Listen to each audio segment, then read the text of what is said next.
Hi everyone. Hi everyone. My name is Carlisle. My name is Scott. My name is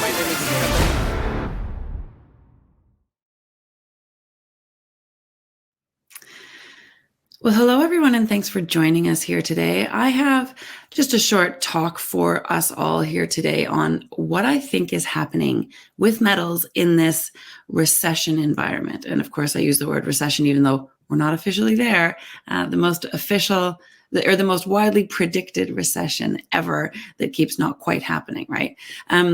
Now, things have changed on that front in the last month, with bank failures having really pulled awareness of the risks of rate hikes to the fore. That awareness had been shoved to the sidelines in the year of surprising strength that was last year. It's all come back to the fore. I think that really matters. But where do metals stand in the midst of all this? That's the question that I want to discuss just in a 10-minute presentation here today. So let me make the slide go forward there. There we go.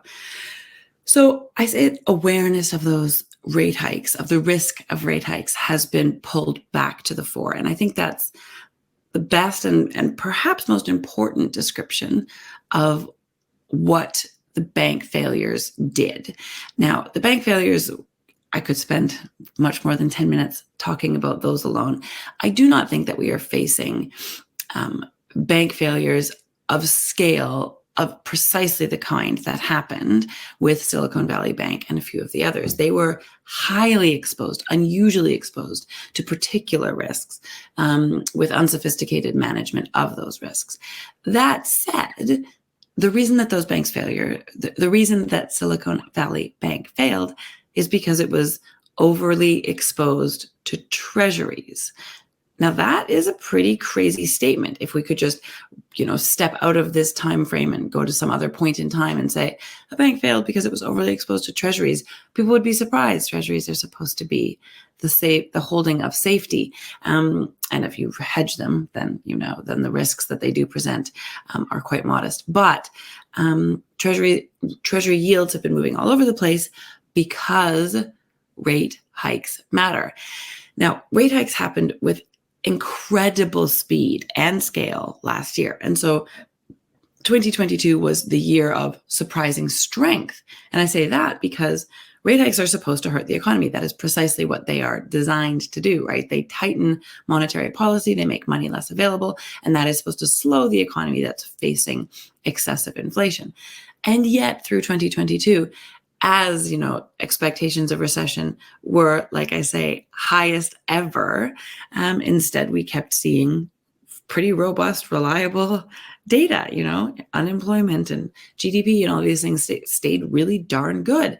And what happened is that the rate hikes happened so quickly that the impacts couldn't catch up. And so we did not see them in particular in 2022. Yes, the stock market slid, but that's because the stock market is forward-looking, and this was the most predicted recession ever. So the recession was getting priced into the stock market, even though it wasn't happening yet. Now we're in 2023, obviously. We're well into it now. It's April already. And this is the year that rate hikes will hit home. The question is how hard they will hit, and I will talk about that in a moment. But they are going to hit this year. Now, I say that we are not, in my estimation, facing a huge banking crisis of particularly the kinds that we just saw.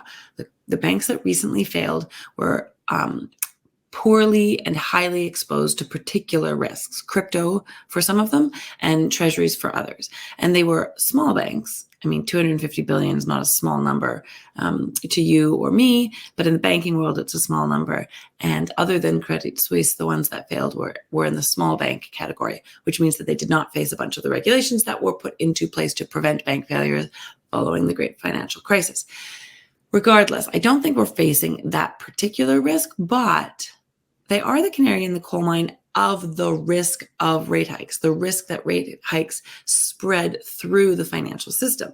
Now, 425 basis points of rate hikes after 15 months of just about in 15 months, after a decade of free money, and I think it's important, a really widespread assumption that rates would never go above 2% again. Those two things are really important to remember. Everything's changed now. We're back at very real interest rates. But a year and a half ago, there was a very widespread assumption that if the Fed raised rates above 2%, debts would go crazy, everybody would default, and they would have to back off again. And so how many households, businesses, banks, funds do you think are not set up for real interest rates because that assumption was so widespread? I think that's a really important question to hold on to as people continue to push back and say, I think we can get through this rate hike cycle without a lot of impact. I wonder about that. I don't really think that's true.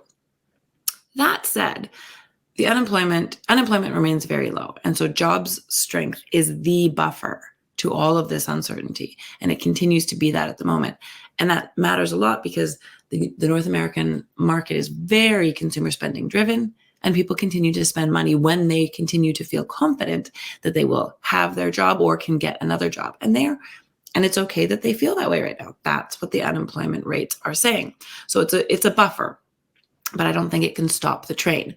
That said, it is the slowest moving, most predicted train wreck ever. So it's coming slowly somehow. Oh my goodness, can we just get this over with, please? Because I don't think that the base metals market, at least, that we're all looking for, can happen until this darn recession happens. Okay, so we're waiting for this train to hit. How might it hit? Well, the phrases that were discussed to almost annoying length last year, soft landing and hard landing, are back. And that's because we're back to talking about what this recession might look like. The soft landing is characterized as growth slows and inflation comes down, but employment only drops slightly. And that would be great. That would be the immaculate disinflation that everyone is hoping for. And it's possible because of that job strength buffer. I don't know if it's likely, but it is certainly possible. And any crisis from higher rates that crops up could tip us from soft landing into hard landing. Hard landing is inflation comes down hard, growth tanks with it, and unemployment really ranks up, which sends that vicious cycle round and round, right? As people lose jobs, then growth tanks even more, because spending declines, and around we go.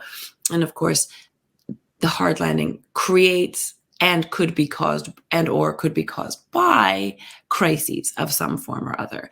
And so we don't know which of these is going to happen. Either of them work well for gold, and we are very clearly seeing that already. And I'm going to talk about that more in a moment, but gold is the risk hedge, and it is playing that role already, and that's important. It also is important to look forward and remember that gold rises first and best out of crashes, recessions, whatever this looks like, compared to other asset classes. And so that is people looking ahead. That amplifies the opportunity because people look ahead and want to ride that out of the recession. Both, I do need to say, are bad for base metals during the hit, right? No one is looking in particular for leverage to economic growth, which is what base metals are. They are levers on economic growth, right? When things are slowing and or crashing, okay? So doesn't look good for base metals in the moment. Copper is doing okay right now, which is great, but especially if this worsens, base metals aren't going to do well right now. Base metal miners aren't going to do particularly well in this moment.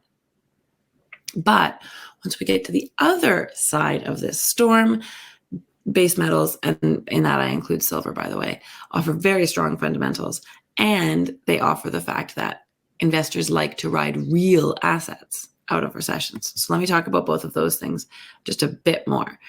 So what do we do right now, given this expectation that this slow-moving train wreck has yet to hit in either a soft or hard way?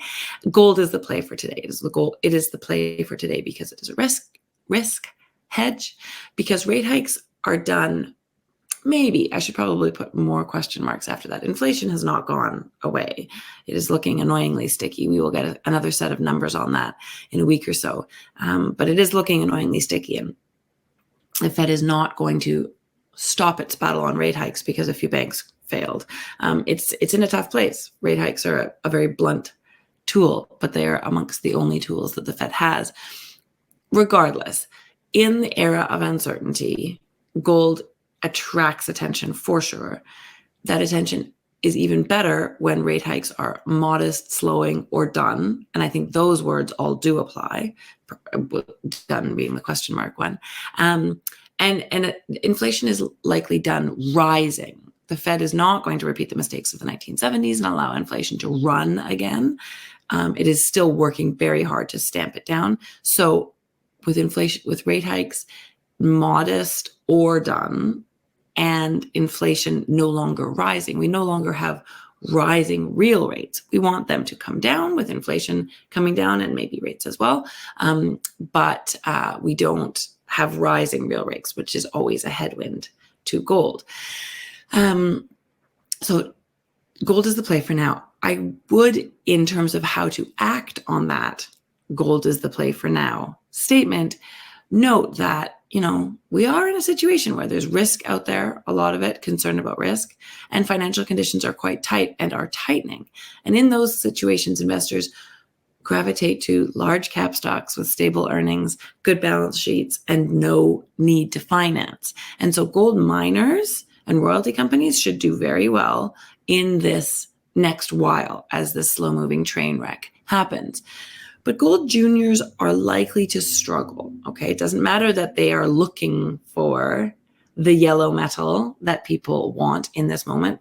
They don't really have it yet.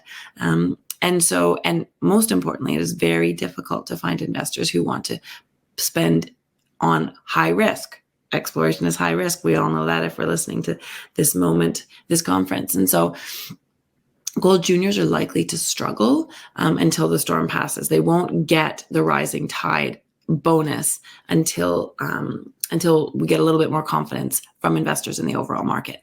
Once that confidence returns even a little bit, then the gold juniors have to play catch up to the gold price. And so that's the exciting time to ride gold juniors, is after this setup bottoms.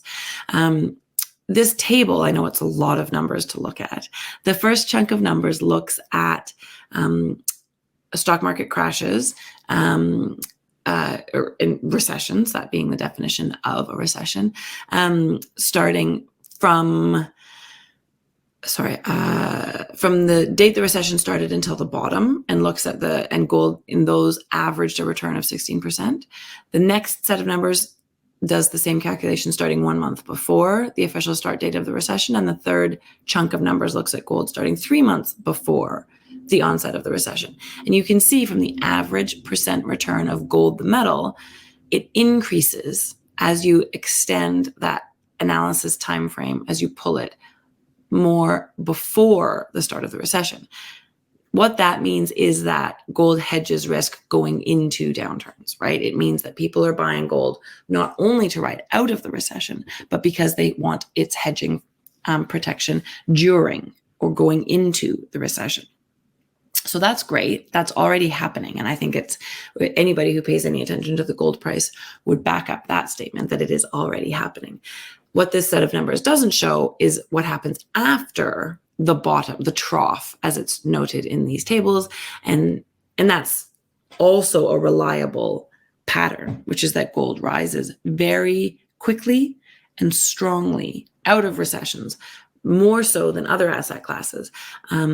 And I think that it will do so again this time, in part because we've had some very recent, very strong examples of precisely that behavior. And investors remember things like gold shooting up after the COVID crash, gold shooting up after the great financial crisis. If we get any kind of crisis feeling again, which we did last month, and gold did very well on the back of those banking crises, then gold will certainly benefit even more so.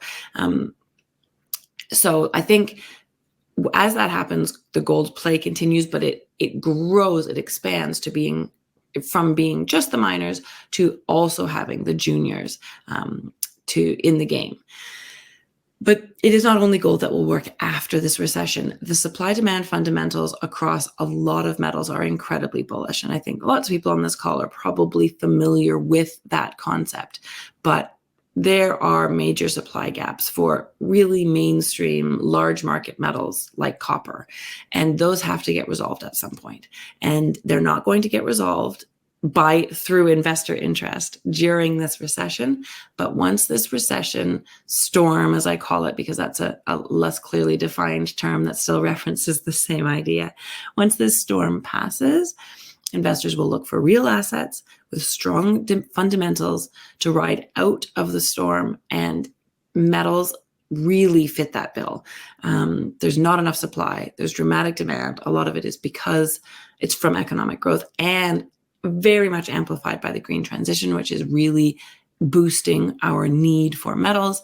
And stockpiles are very low. It's just a very robust argument. So I do think that positioning in metals after, or once we're at the bottom, not that anybody rings a bell and makes it apparent when we're at the bottom, but riding base metals out of this is going to work very well.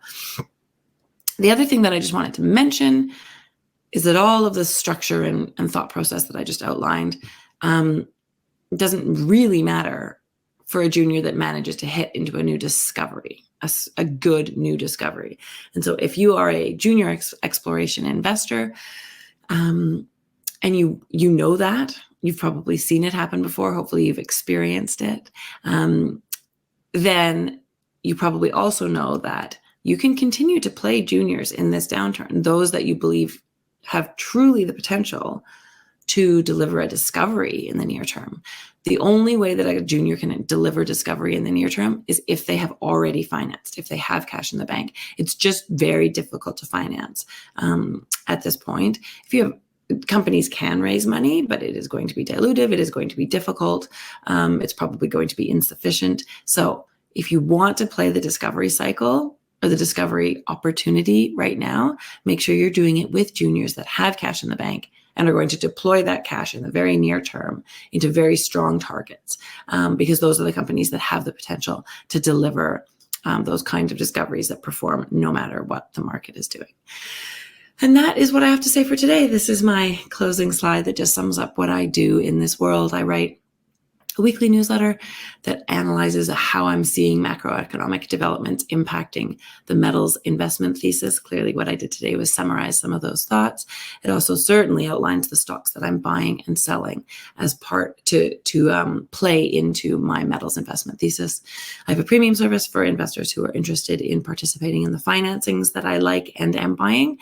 And I have recently launched a new newsletter called Evergreen Investing that gives guidance on why the metals or why the green transition is such a paradigm shift that is creating new investment opportunities, and how to create low risk exposure to those opportunities in your portfolio.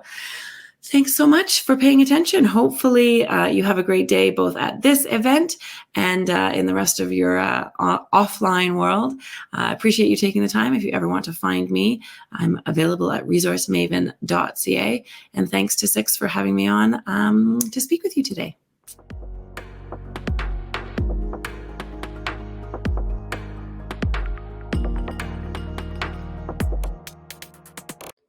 Hi, my name is Scott Hicks. I'm the VP Corporate Development of Luminex Resources, and today I'd like to give you an intro to the company.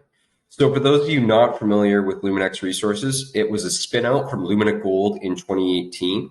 We're currently mainly focused on our Condor Gold project in southeast Ecuador. So it's just below Fruta del Norte, which is currently producing about 500,000 ounces of gold per year. So we're contiguous with that property.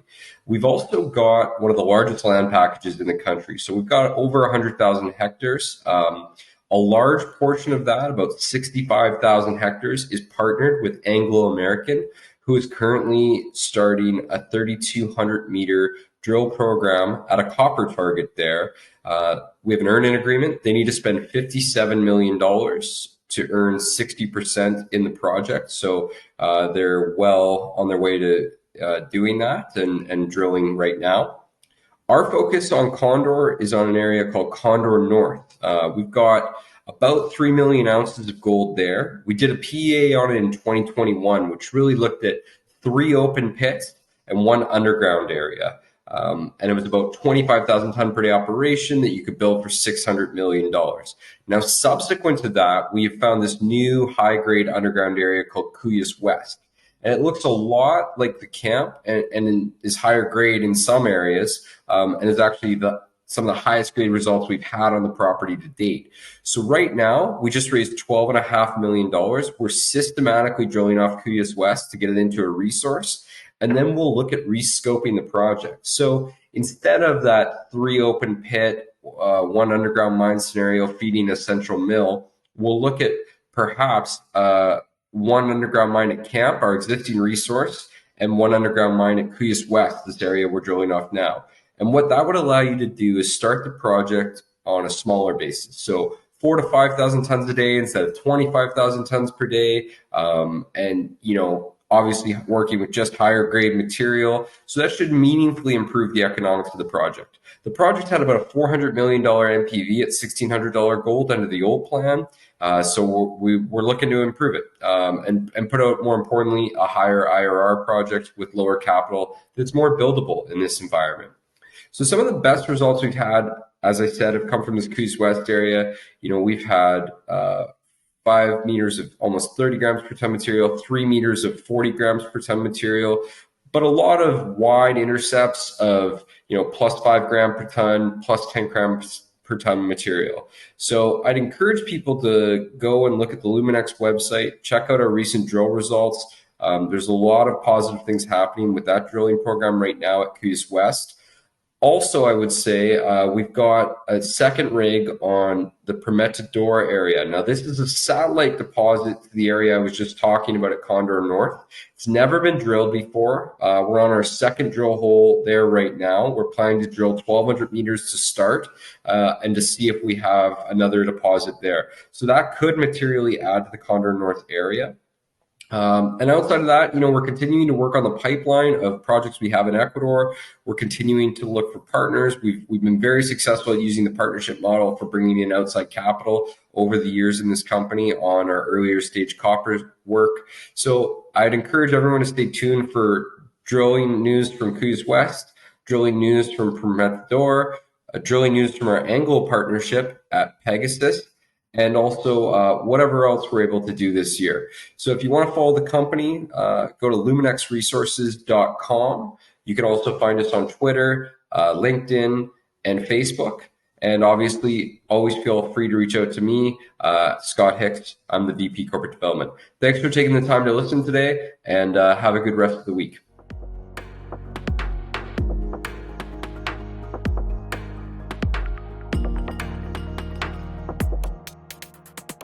Hello, my name is Morgan Good, and I'm the President and Chief Executive Officer of Carlisle Commodities Corp, ticker CCC on the Canadian Securities Exchange.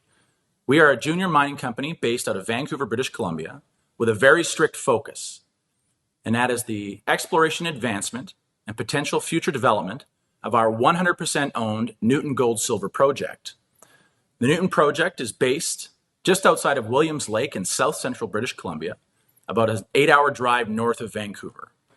The project is workable 12 months of the year, which we feel is a huge advantage, especially considering many of our peers in this province are located in the Golden Triangle, which has a limited window for work.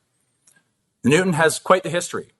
It's had over 35,000 meters of drilling and more than $25 million spent on the project, most of which was done by the previous owner and operator, Equinox Resources Corp, between the years of 2009 and 2012. A great analog to look at from Newton is the Blackwater project, which is owned by a company called Artemis Gold. Blackwater boasts approximately 12 million ounces of gold and is going into production over the next 12 to 18 months. Market cap of Artemis is about $1 billion as well. So I think there's a very good argument for people to look at the two projects and see that there's plenty of upside when looking at Carlisle and the Newton, especially at the stage that we are at today. Carlisle just recently finished its phase 1 drilling of a little over 2,000 meters, the first hole of which we intercepted 689 meters of 0.51 grams gold. That was from just below surface to just over 700 meters depth, in which we do believe we have potentially doubled the depth of the current known inferred resource. Pretty exciting. The remaining assays from holes 2 and hole 3 are expected over the coming days and weeks. Obviously, those results will tell us a lot more and help us with the strategy that we will formulate as we put together a phase 2 plan for a little later this spring. For more information, you can find us at www.carlislecommodities.com and, of course, on all of our social channels. Again, be watching for news updates over the coming days and weeks, and I look forward to hearing from you soon. Thanks so much.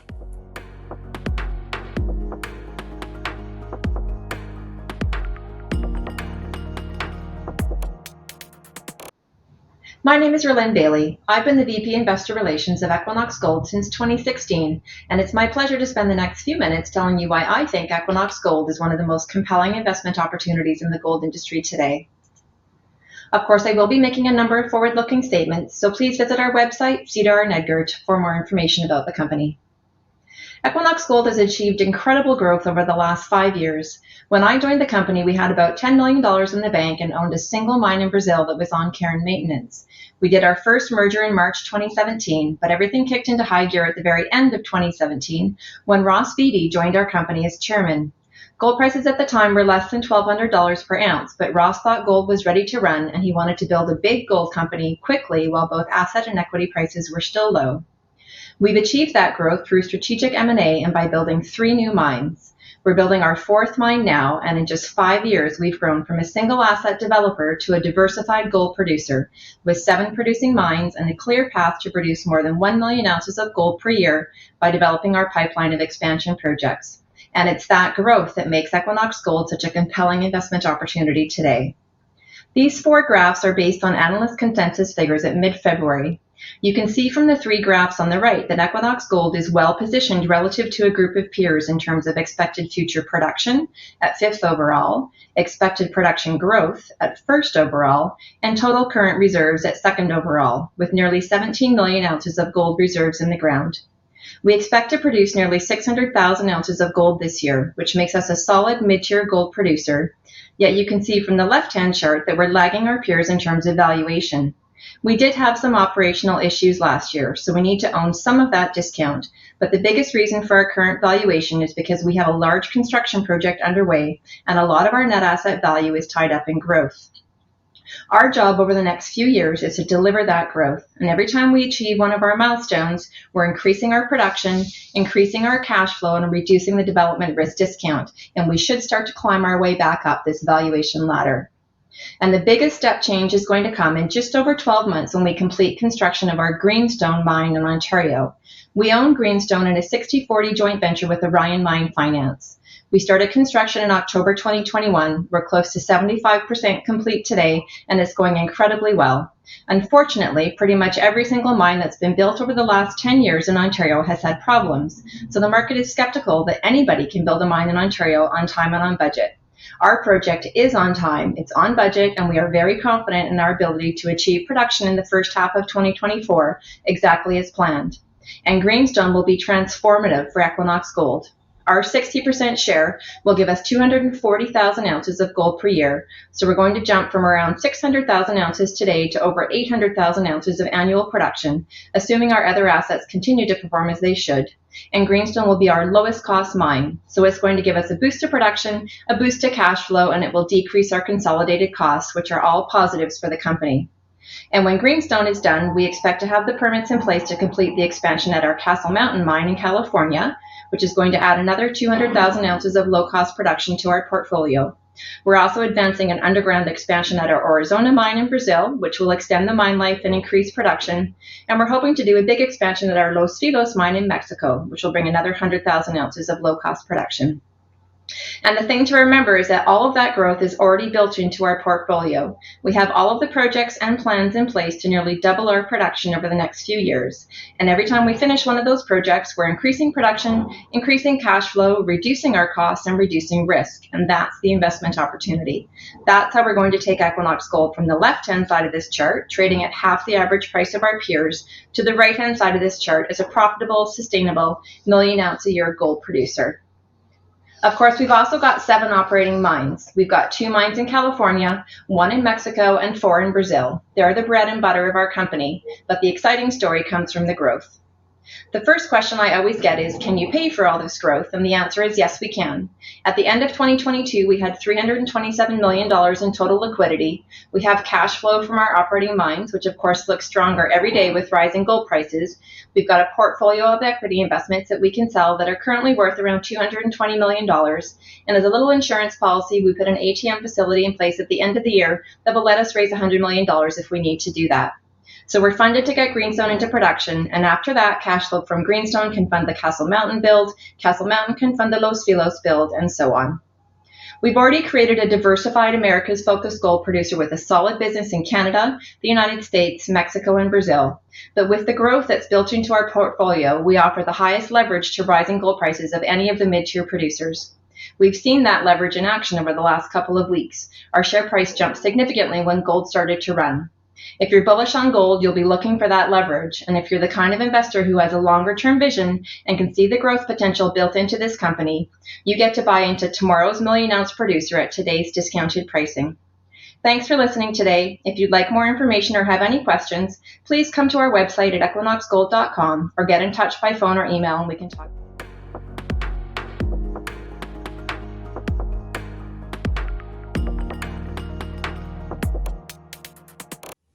I'm Brandon Munro. I'm the CEO of Bannerman Energy Limited. Bannerman is a uranium development company that's focused on the Etango uranium project in the country of Namibia, southwestern Africa. Bannerman's listed on the Australian Stock Exchange under the ticker BMN and on the OTCQX markets under the ticker BNNLF. Bannerman's been focused on our Etango uranium project since 2006. We're in Namibia, which is one of the world's premier uranium destinations. It's a world-class scale ore body, and we will have very significant production that is scalable. It's an exciting time to be looking at uranium.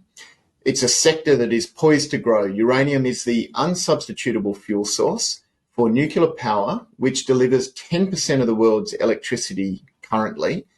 Put another way, it's the second largest supply of clean electricity in the world after hydropower, and that forecast is expected to grow at a time when there's been a drastic underinvestment in supply over more than the last decade. So Bannerman is well known for its leverage to these favourable uranium sector dynamics, and it achieves that leverage first of all because of its scale. The Etango project is one of the world's largest undeveloped uranium projects, and it clocks in a mineral resource of 225 million pounds. Now, of that, 60 million pounds falls into the mining reserve for the initial 15-year mine life, and as we'll talk in a moment, the balance offers exceptional expansion capacity and additional life of mine. The production is significant and offers additional leverage to a uranium price improvement. So we can produce 3.5 million pounds per annum. To put that in perspective, that's enough over an initial 15-year mine life to power 7 to 8 conventional scale nuclear reactors, or put differently, enough to power 7 to 8 million households. It's a very substantial source of production, but importantly, it's scalable. We conducted over the first 15 years of the company's life our technical work driven at a much larger development of this project. In fact, up to 7.2 million pounds on average.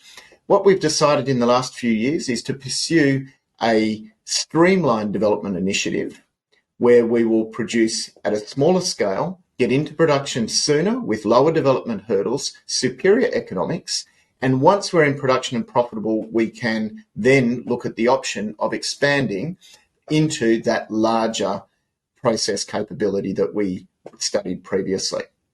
Now, the third point about Bannerman Energy that really positions the company well for the resurgence in nuclear power and the resulting boom in the uranium market is our position in Namibia. Namibia is a superior uranium development jurisdiction. I know it well. I lived there for more than 5 years, and it currently produces, it's the third largest producer of uranium in the world.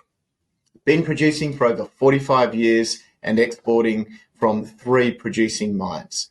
It's an outstanding jurisdiction to develop uranium and, for that matter, to visit, live, or operate a business.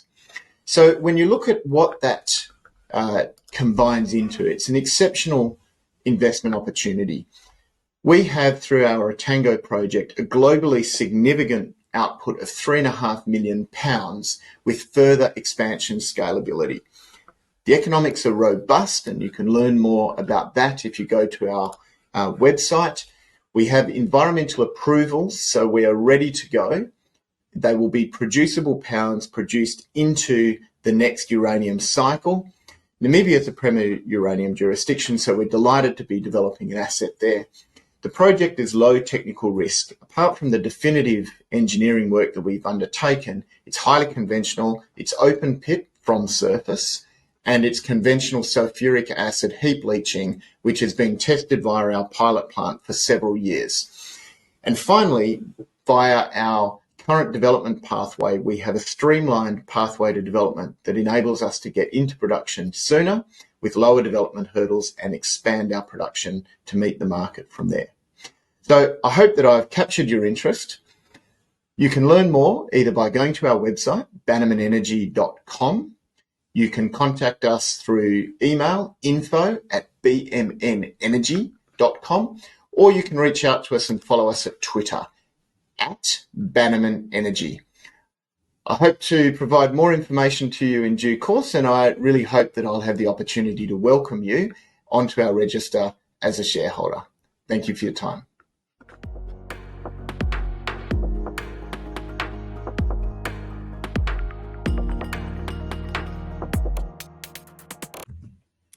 Hi, everyone. Thanks for taking the time to listen to the company pitches today. My name is Nico Cookson, Head of Corporate Development at Meramaka Copper, and I have just under 6 minutes today to tell you why we think Meramaka is one of the most compelling investment opportunities in the copper development space right now.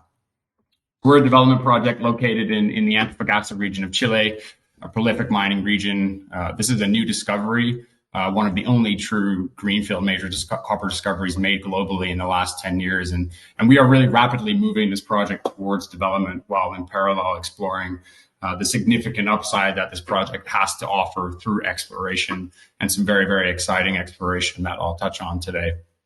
So I'll focus today on why we like to describe this project as unique within the universe of copper development projects. And the first is really our location and simple access to key infrastructure that's required to build a copper mine. We're located within 40 kilometers of two major mining hubs, Antofagasta and Mejillones, and all of the key infrastructure, power, water, skilled mining workforces, services, and communications are all right at the project's doorstep. And this has a huge impact on the execution risk and capital risk associated with building mining projects. We are located close to the ocean and at low elevation in one of, as I said, the most prolific copper mining regions in the world. And when you package all of these things together, you significantly lower the execution risks of bringing a new mine into production. So secondly is really the quality of the Meramaka oxide deposit and the discovery itself. We are an oxide copper project. The ore body is exposed at surface, which translates into a life of mine strip ratio, which is expected to be less than 1:1. Mineralization is continuous from surface across one single open pit. And this translates into very low projected operating costs, low capital intensity, given we don't have a pre-strip, and high margin production, driving significant cash flow and very high return on invested capital, as our PEA in 2020 demonstrated. We nearly doubled the oxide resource scale at Meramaka in 2022 with our last resource update.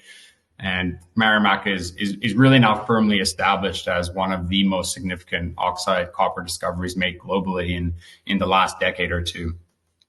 We have a highly experienced in-country exploration and development team that has been very focused on de-risking the Meramaka oxides ahead of commencing our feasibility study in 2023, while in parallel with that, demonstrating the growth that we believe exists here at the Meramaka project through our sulfide exploration and our oxide satellite exploration. So based on our current plans, this project has the potential to be one of the only significant copper projects globally that can be delivering first copper as early as as 2026. And the team has been working hard at de-risking that plan. We've achieved several key milestones, including in 2022, signing our water option agreement, which guarantees future water supply for our life of mine operations at the Meramaka Oxide Project. And thirdly, I think, as I mentioned, is given this project is a new discovery, we believe we are still in the very early chapters of exploration here at Meramaka. In 2022, we made the first discovery of copper sulfides beneath our oxide deposit, which intersected 92 meters of 2.1% primary copper from 140 meters. And we've just kicked off our 2023 sulfide exploration program, which will follow up on that result. Very exciting. So you can expect near-term news flow from that program as you move through the first half of 2023. I think, in addition, Meramaka has a very significant land package surrounding the Meramaka project along the coastal Cordillera trend. This package is largely unexplored and highly prospective in our view for additional mineralization. So in terms of the long-term growth prospects at Meramaka, we have several levers to pull to demonstrate our optionality and our upside. So 2023 will really be about continuing to de-risk the Meramaka Oxide Development Project, while in parallel, building value through the drill bit through some very exciting exploration targets, the first of those being the below pit sulfide target that we are currently drilling right now. So in summary, we, along with everyone else, I think, are very excited about the macro outlook in the copper market in the mid to long term, driven by the electrification of the grid. And we think Meramaka offers a compelling way to play that cycle while balancing an attractive risk-reward profile. So please feel free to reach out with any questions and check out our website at meramaka.com. Thanks very much.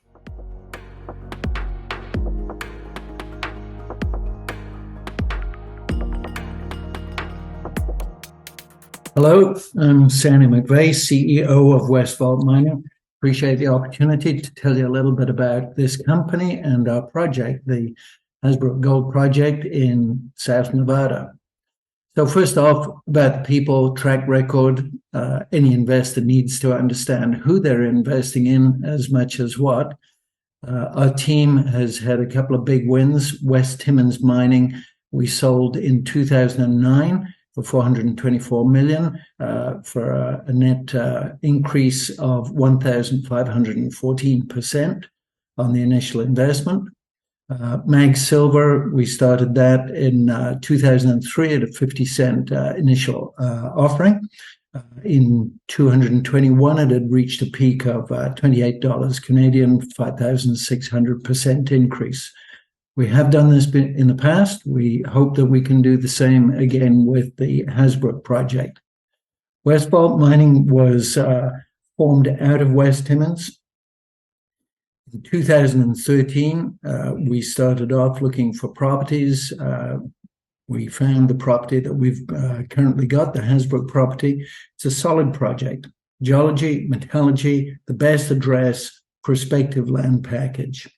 And we got it for what we saw as a bargain and the troubles that Allied Nevada was going through at the time. We advanced it from a resource to fully permitted. It is today ready to build well beyond studies, fully permitted, as I mentioned.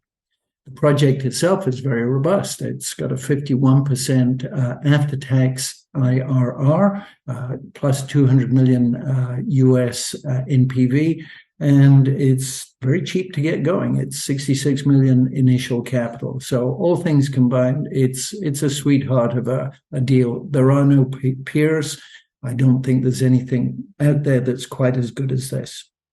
Simple, all oxide, all above the water table, heap leach, very low strip ratio, about 12 months to get to the first pour of gold on building it. Now, our original plan was to build a mine.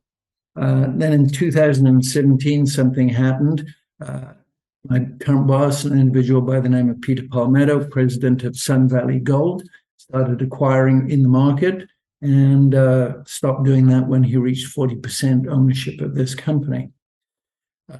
That puts us at 76% institutional ownership, all high-quality institutions. So the strategy changed at that point. Peter did what he wanted to do, was buy something that was not going to take on the risk of building a high quality project. So the strategy is validated by Rick Rule. Boredom is better than terror is his point. Robert Kaplan of Electrum says you make money when you sell something, not when you go into production. Ross Beatty was Luminex Copper, did the same, bought low, sold high, got the moniker of broken slot machine as a result. Glamis Gold ditto, went from $1 to $16 in 2016. They all made money when they sold, not when they were in operation. So what about the property? It's unique. I don't think there's anything like it anywhere in the world. It's fully permitted. It's in the best jurisdiction in the world. It's simple. It's safe. And what else can I say about this other than that people ask us, well, why don't you build it? And the answer is, we don't want to take on the risk. We can do better for our shareholders by not doing that. You would ask yourself, is now the right time to buy Westvault? Generally, we regard ourselves as undervalued against peers. We should be at least at 0.5 times NPV. We're currently at 0.15, 0.2. Centerra last year bought a property not as good as ours, but very close to us for $206 million US last year, effectively 427 US per recoverable ounce. We're at 80. So maybe a multiple of, a lot less than where we should be there. Sprott bought a stream from us, which puts, they did it for about 6 million US, effectively valuing recoverable ounces at about 940 US. Again, we're at $80 per recoverable ounce at the moment. Calibre, they bought the Pan mine. Fiore paid $151 million for it, effectively just short of $1,000 per recoverable ounce. So we're for sale. We're not going to build this mine. It is for an investment, and investment is about buying and selling things, not taking on the risk of exploring or building. We're patient. We're going to stick to this strategy. It's in safe hands. No one can push us around. We're well backed. And it's not for speculators. This is not for people who like being in the junior gold space for exploration. In summary, it's a low-risk bet on gold. It's cheaper holding the gold in the ground in Hasbrook than in a gold-backed ETF. We know what we have. It's not speculation. We're not going to dilute or change strategy. We're very consistent on that. When you invest in Westvault, you will get what I'm telling you you're going to get right now. That's not going to change. We're arguably undervalued today, and we're aiming for a liquidity event at the right time in the interest of our shareholders. I'm one, and I hope you will be too. We've done this in the past. We're not neophytes. And if you would like to know anything more about Westvault, what we want to do with the Hasbrook project, please, my number's on the screen here. We want these relationships with value-minded investors. Thank you.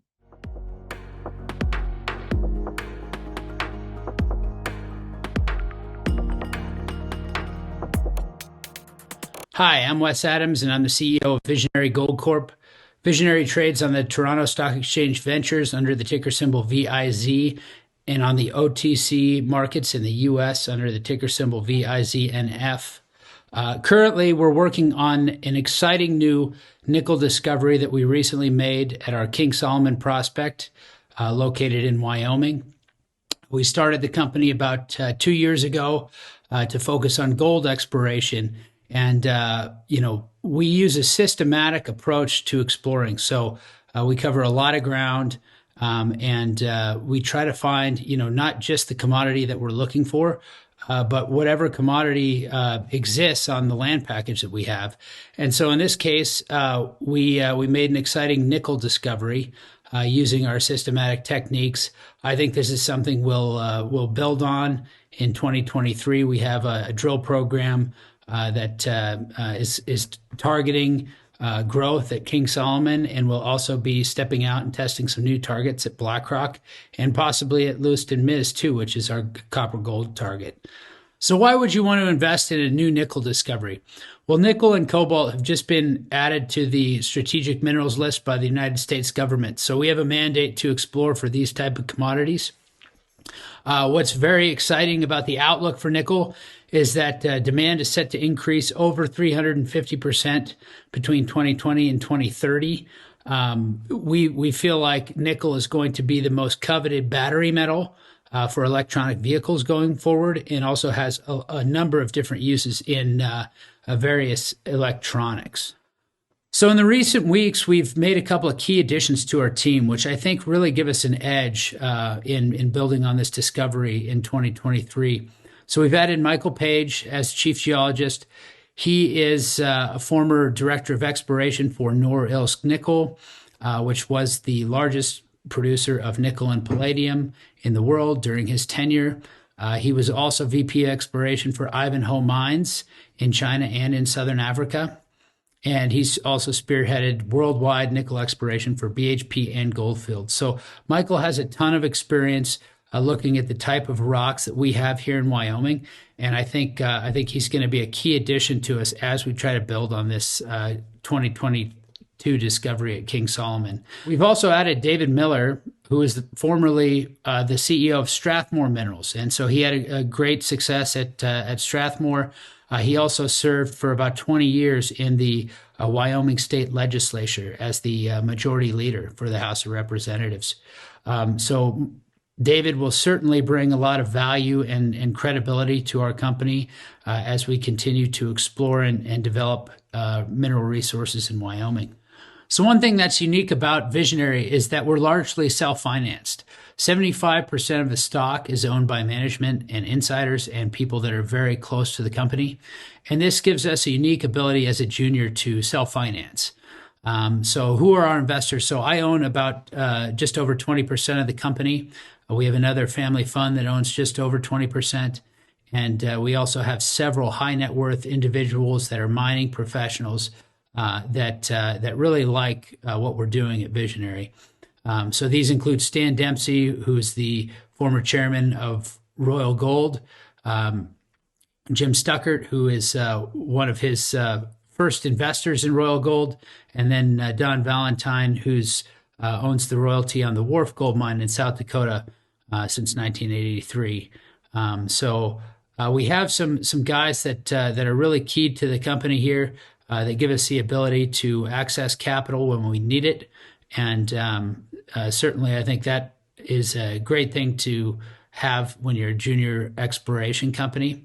Fortunately for us, we've just made a new discovery, which everybody is very excited about. And I think this bodes well for our growth potential. So in terms of cap structure, about 102 million shares issued and outstanding. On a fully diluted basis, we have just over 130. So market cap of $5.7 million with a new nickel discovery. The intercept that we hit at King Solomon was very exciting.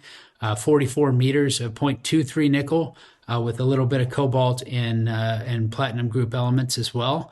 And within that, there was a higher grade zone that we hit that was 17 meters of 0.42% nickel with cobalt and PGE. So we have a real opportunity here to build on this discovery. I think that's what's so exciting. I mean, nickel's trading at over $22,000 a ton right now, which is an exceptional price when you compare it to copper or some of the other base metals. It's performed exceptionally well, and the outlook for nickel growth is excellent as well.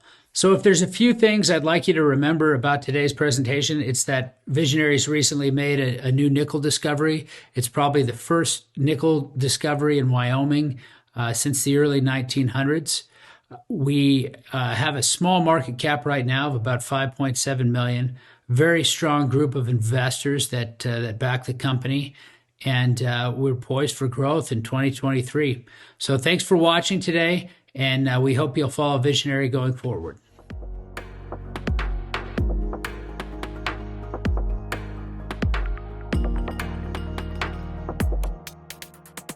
Hello, my name is Christina Pilon, Investor Relations for American Pacific Mining. Please note that this presentation does contain forward-looking statements. American Pacific Mining Corp is an exploration and development company focused on growing and advancing precious and base metals assets in the Western United States, including our Palmer VMS project in Alaska, partnered with Dowa Metals and Mining, our Madison Copper Gold project in Montana, partnered with Rio Tinto, and our 100% owned Gooseberry and Tuscarora gold silver projects, both in Nevada. As a general comment, if you're a retail investor or a small fund or a family office looking to gain exposure in the junior mining space, a great place to start is with companies that already have majors involved, either by investment or JV partnership, because they'll typically have done a significant amount of due diligence on the projects. And that certainly was the case for us with our partners on Madison and Palmer. So notable shareholders include Michael Gentile, who is our largest shareholder, owning just under 10% of the company. Plus, we have several US and Canadian institutions in the name as well.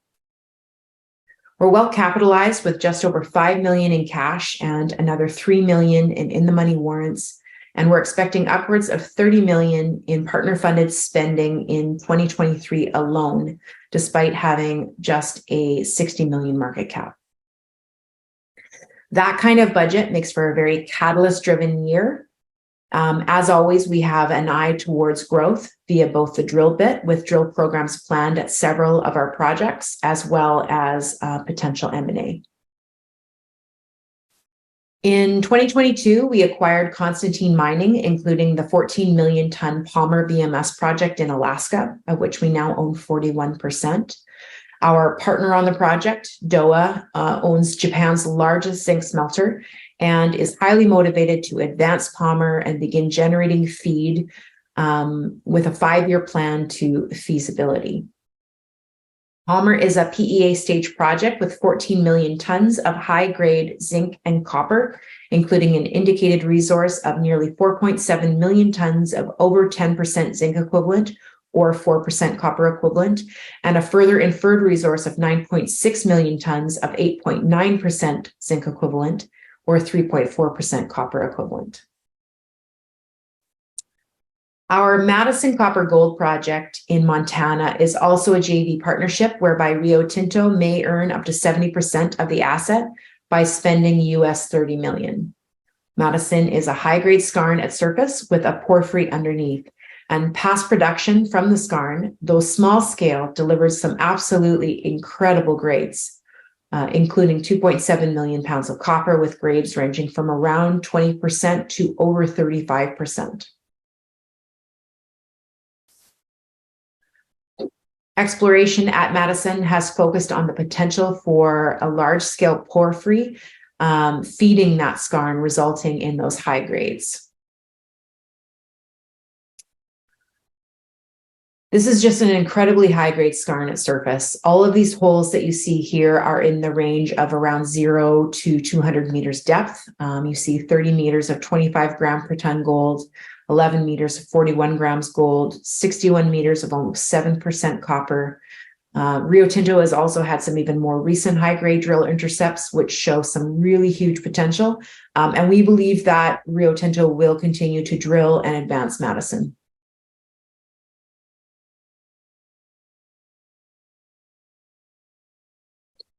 Our 100% owned Tuscarora gold project in Nevada is a high-grade epithermal system just outside of Elko.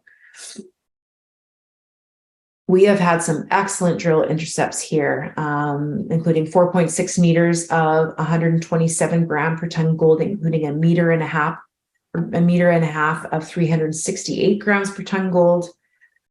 We also published some ultra high grade surface samples in 2021 of around 21,000 gram per ton gold and nearly 39,000 gram per ton silver, which certainly generated some excitement about this project.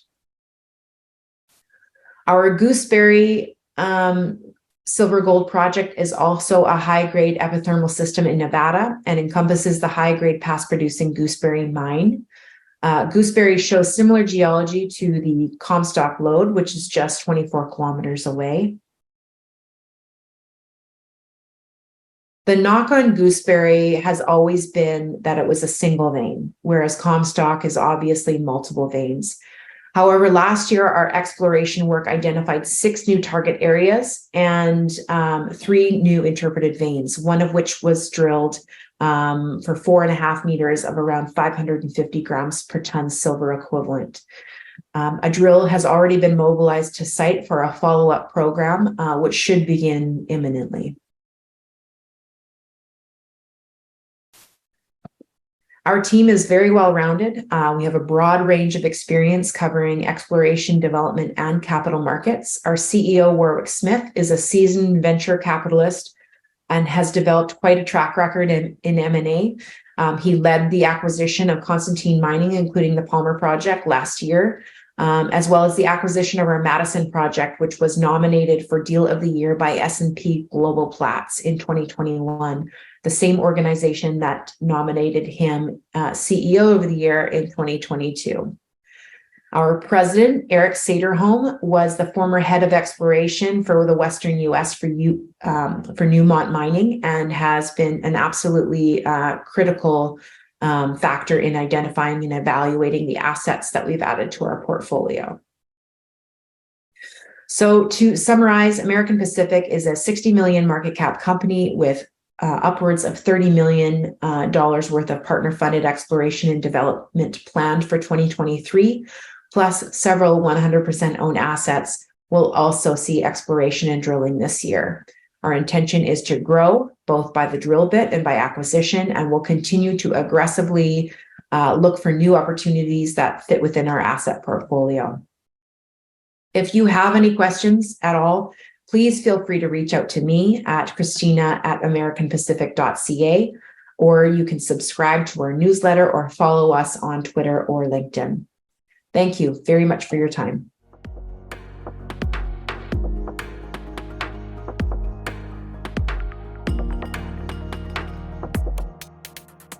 I'm Ian Slater, the founder and chairman of Zacapa Resources. I founded Zacapa 2 years ago to explore for porphyry copper and epithermal gold in the southwest U.S. Currently, we're focused on 2 gold projects in Nevada and Idaho. First off is our Bullfrog project. This is in the heart of the Beatty District. It's the hottest district in the U.S. currently. We're surrounded by Augusta Gold and Anglo Gold, who purchased Corvus last year. Anglo has currently 15 drill rigs going all around our property. And we spent 2 years doing systematic geochem, geophysics, and mapping, and now we have 6 advanced drill targets in the heart of this exciting district. One of them is Longtail, which is analogous to Anglo's silicon deposit. This has alunite and kaolinite alteration, got high-grade mercury at surface, it's a magnetic low, resistivity high, all between 2 faults, and goes for kilometers.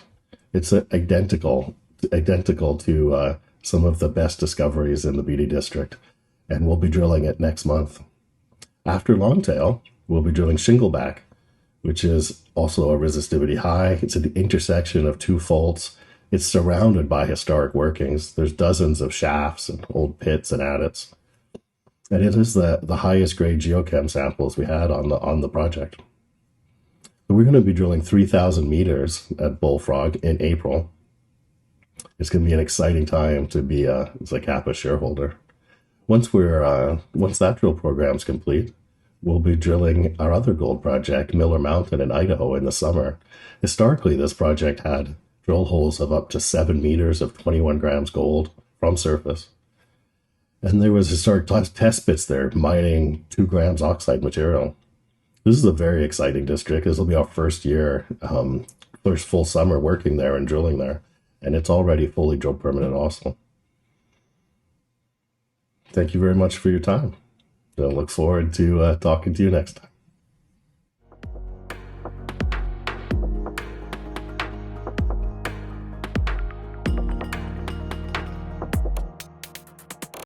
I am Ian Harris. I'm President and CEO of Libero Copper.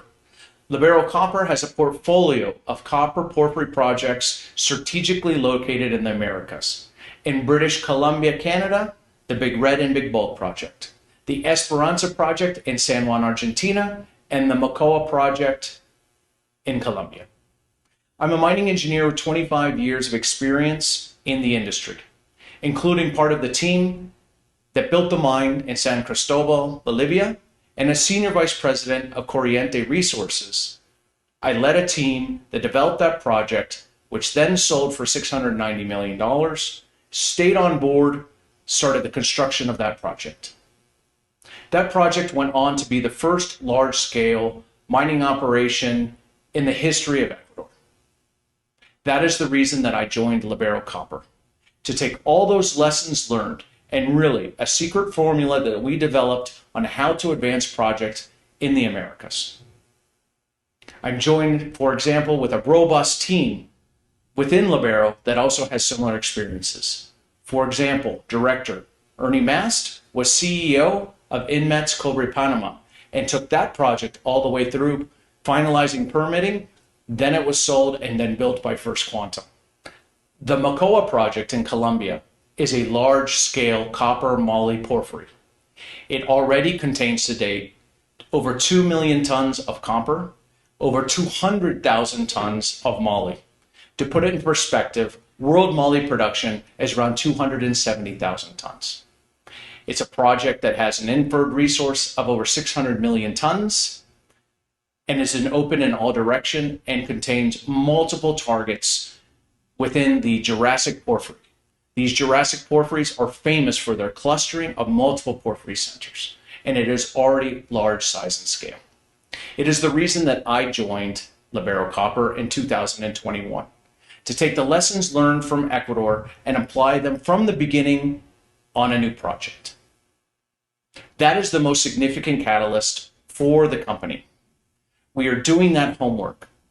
We're building real relationships locally with our communities, involving them through participation and inclusion on the projects, open and candid conversations, and real involvement. Also working on our reputation nationally, which drives political will. Today in Colombia, 60% of its exports are dependent on oil and coal. And the government of Colombia has taken a decision to move away from hydrocarbons and look at reindustrialization of their country. The Mocoa project, for its size and scale, underpins that development. We've been working directly with the government to establish a plan together on how the Mocoa project can assist in those goals. It is a part of the National Strategic Plan. It is a part of its reindustrialization plan. It's a part of its just energy transition plan. We've been requested directly from the government to provide a roadmap to help build an alliance to help with that industrialization. In the end of the day, that is the key component that makes the difference between exploration projects that are future mines. We're doing the exact same thing in Argentina, working directly with the Minister of Mines, who we've now met multiple times, to discuss our plans and how to work together for the Esperanza project in San Juan, Argentina. It takes time, but those relationships are what build a sustainable project moving forward. And that is the key to Libero Copper.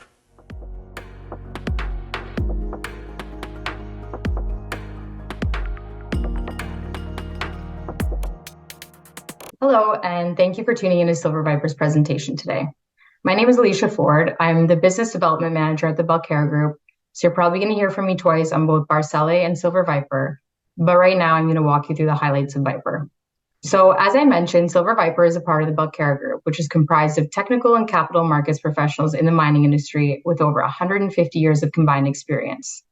Our model focuses on exploration, and given the structure of our group, we're able to draw on the knowledge of our 3 in-house senior geologists to identify opportunities to discover and develop quality exploration projects that maximize shareholder value. Given our team's network, we're continuously receiving and reviewing new projects for both Silver Viper and our 2 other companies, Barcele and Oryx. The Belcara Group is the same team recognized for the discovery of Orco Silver's La Preciosa deposit in Durango, Mexico. That project was begun as a grassroots project by our team, which they then proved up the resource to over 270 million ounces and ultimately sold in a bidding war to Core Mining for over $350 million. For those of you unfamiliar with Silver Viper, we currently have one asset in Sonora, Mexico, the La Virginia project. La Virginia is a silver gold project in the Sierra Madre Silver Belt. In May 2021, we released our maiden resource on La Virginia, which found an indicated 154,000 ounce of gold and 6.9 million ounce silver, and an inferred 260,000 ounce gold and 12.9 million ounce silver. The La Virginia project shows potential for an open pit heap leach mine followed by underground mining. The project itself is in a very mining-friendly jurisdiction in Sonora, Mexico, with excellent infrastructure. Our teams in Mexico and Canada have established relationships with local government after years of working in Mexico. And Silver Viper also participates in a variety of community investment initiatives and employs locals, so we have a great relationship with the community as well. At the La Virginia project, there's significant upside potential as indicated by our recently found second lode at our first discovery on the project, El Ruby. Since we have limited time, I'm not going to rattle off our drill results, but I really encourage you to check them out on our website in the investor section under presentations. You can also find them in our project section of the website under drilling highlights. There you'll find some really exciting hits, like our hit of 491 grams per ton of silver and 10.3 grams per ton of gold, or 351 grams per ton of silver and 11.1 grams per ton of gold.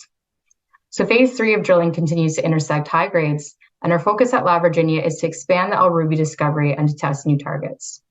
Right now, our team is mapping the project, and they're very excited about the El Molino zone in particular. I anticipate we might find our next discovery in that area. The team is currently combining our recent geophysics results and mapping of the project to determine 2023 drilling. This project is comprised of 4 claims covering 6,882 hectares. It's located 220 kilometers east-northeast of Hermosillo, Sonora. La Virginia is situated on a largely unexplored portion of the Sierra Madre Occidental within the Northern Sierra Madre Precious Metals Belt. It's 100 kilometers northwest of Dolores and 90 kilometers south-southeast of the El Tigre project. In 12 months, we hope to have an updated resource and potentially a PEA on La Virginia, so our plan is to drill steadily throughout 2023. In summary, we have a high-quality asset at La Virginia. There is substantial exploration upside at La Virginia. We have strong management and shareholder support, with management and board owning approximately 20% and institutions holding about 60%. It's a great time to get to know the story, and I encourage you to check out our website at silverviperminerals.com or reach out to me directly at info@silverviperminerals.com if you have any questions. Thank you for tuning in.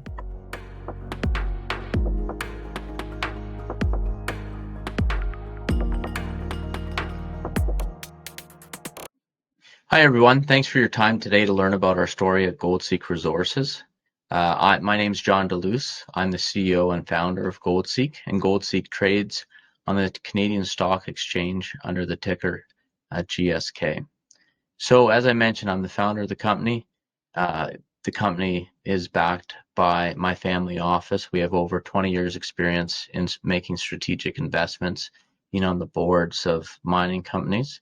And really, we wanted to build a vehicle for grassroots and near resource opportunities with effective capital management. It's something that's hard to come by in the space. And I look forward to telling you more. So jumping right into our assets. So we have one asset in Ontario, 5 assets in Quebec focused on gold, and really operating in jurisdictions where we've had success in the past. So our flagship is Beschefer. I'll focus today's presentation on Beschefer, but we do have 5 grassroots assets, which I believe will be sought after in this coming gold bull market, which we have very strong targets on. But as of today, we're looking to build value for shareholders through optioning those off and having a sort of prospect generator model where we focused our funds on where we believe will deliver the most value, which is at Beschefer. So Beschefer is an asset that we optioned off of Wallbridge Mining in 2021, and Beschefer is located in the Detour Gold Trend, 30 kilometers south of Wallbridge's 5 million ounce Fenelon gold deposit. We believe this is an area of the Quebec Abitibi that's quite underexplored, but we'll see a lot of exploration dollars in this coming, what we believe it will be a very strong gold market for the next 2 to 5 years, which has really been underfunded in terms of exploration. So as I mentioned, we optioned this in 2021. Since then, we drilled 9,000 meters. And our headline results through those 9,000 meters was 4.92 grams per ton over 28.65 meters in the central shallow zone. Second, our next biggest highlight is we were successful in a step-out hole up extending the strike of the system 250 meters to the northeast, so really demonstrating the expansion potential of this gold system. So we've modeled out 4 distinct gold zones at the project. There's been 4 historical intercepts having a metal factor over 100 grams per ton gold, with the 2 highest being 55.63 grams per ton over 5.57 meters and 13 grams per ton over 9 meters, both of which were in the east zone, which has seen the least historical drilling on the project. So a very exciting project. We see a path to a potential resource of over 1 million ounces. So we're very excited about the project. We don't believe the market has yet recognized the value that we are building and built at Beschefer, but we're excited to recommence drilling shortly. So the other focus that we have amongst our assets is the gold market has been soft over the last year or so. There's been investor interest in the lithium space, which has resulted in a lot of gold and base metal assets being still available for purchase or option. So before we believe this gold market really picks up, we're looking at acquiring a second flagship asset for GoldSeek to really position the company well for this cycle. So we're in active discussions with various parties. There's no guarantees on a close, but that's part of us trying to position the company well. And it's something for our investors and potential investors to follow, is if we're able to bring on another flagship asset, which we see that being definitely having high potential. So jumping into structure, so something that's quite unique about us and getting back to really being a partnership with our shareholders. So 59 million shares out between myself and my management team. We own over 65% of the float. We've invested over $1.5 million of our own money, and that type of commitment by management is hard to find in the space.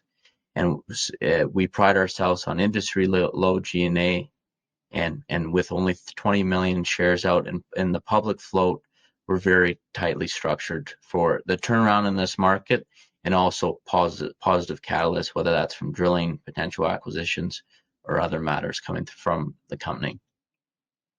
So looking at next steps, we're funded for 3,000 to 4,000 meters of drilling this year at Beschefer.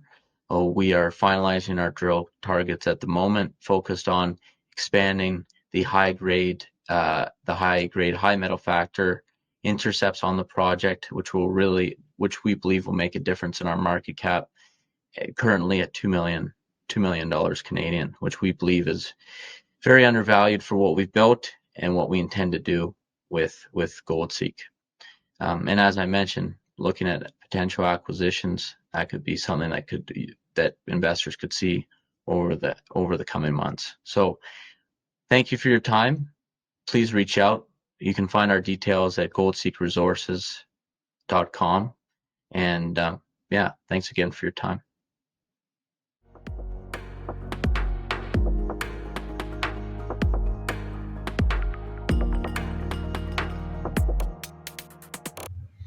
Hello, I'm Alicia Patterson, Director of Corporate Communications at Ladder Metals, and I will be providing you a brief overview of who we are and why we are different from a typical mining company.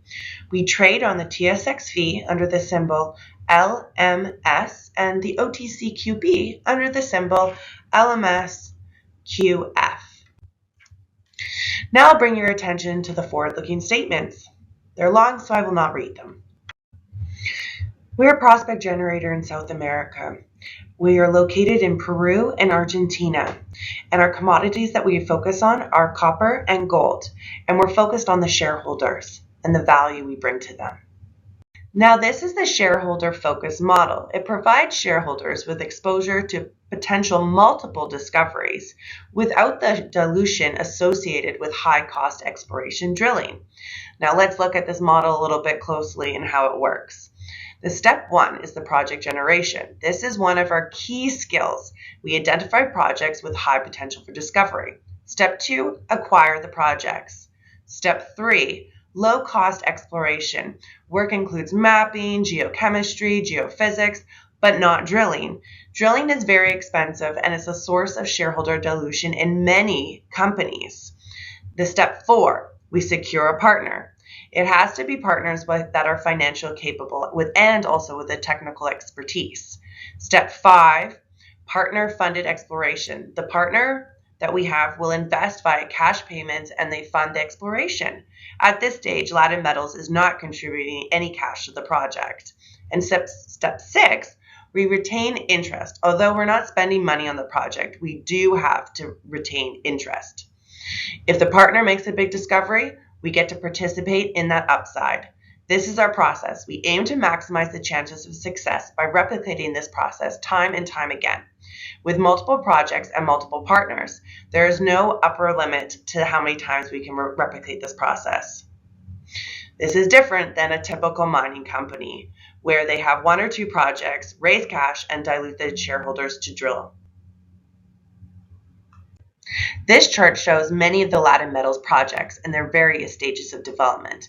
This mirrors what we saw in the previous circular diagram, but lets you see the spread of projects and where they sit in the process. As projects get optioned out, as you can see to our partners on the right-hand side of the chart, we need to be acquiring more projects. We come on the left-hand side. Think of this as stock in a warehouse. As we sell product to partners, we need to bring more inventory in. We call this our project pipeline, and it's a critical concept, continually adding new early stage projects and moving them through the prospect generator process through to partnership. A key aim for us to continually increase the number of projects being explored by our partners, which in turn increases the amount of drilling being done, which in turn increases our chances of discovery. Remember, there is almost no upper limit to the number of times we can replicate this process. Also, we do not start any exploration until we have community agreements signed where the projects are located. This is our timeline. As you can see, we were founded in 2019, and as you can see over the last few years, we have then optioned out our properties to tier one mining companies, secured drill permits, acquired more projects, sold our other projects for royalties. So we are proven this concept as a prospect generator, as you can see from this timeline. This slide outlines our 2023 catalysts, what we've done in the past leading up to this point, and what we have going in the future. This slide also outlines summary terms for some of the deals we have had in place. Investment comes in three forms. One, cash to Latin Metals helps us cover our costs. Anglo Gold will pay us up to $2.5 million over the option term. Two, cash to underlying vendors where applicable. Barrick will pay up to $2.3 million over option term. Number three, cash on the ground, exploration dollars. Anglo Gold will spend up to $10 million over the option term. Most importantly for us, all three categories of investment are non-dilutive. No shares get issued, and our shareholders do not get hurt. As you can also see, we have secured our own LMS exploration by securing a drill permit at Laksha, and we are looking for partners with our other projects as well. These are some of the investment highlights I see in Latin Metals. We have proved that we have the technical capabilities and that we can acquire projects to attract major company investment. If the exploration projects result in discovery, our retained interest will have real value. The company's share structure is excellent, only 70 million shares issued and almost 50% with management and board. We run the company as cheaply as possible, historically 1.5 million per year, and our future internal costs are not going to change in any material way. In contrast with this, we have up to 35 million of investment under existing contracts, and we are seeking to grow the number of partners and the amount of investment we have. We have a 5-year plan, and these are some of the forward-looking statements that I alerted to at the beginning. We hope to reach a point where we have up to $25 million of investment coming from our partners each year, and this would translate to approximately 75,000 meters of drilling.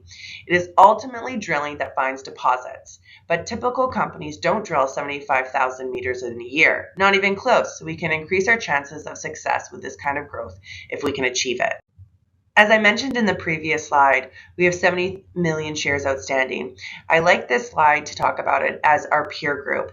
In the beginning of what we were doing, we were at the very beginning, and slowly we have moved up into the middle, and we can only go up from here.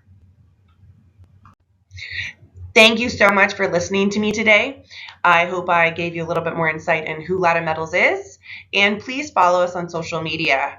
And if you like to hear more, subscribe to our news releases or reach out for a call. Thank you very much and have a wonderful day.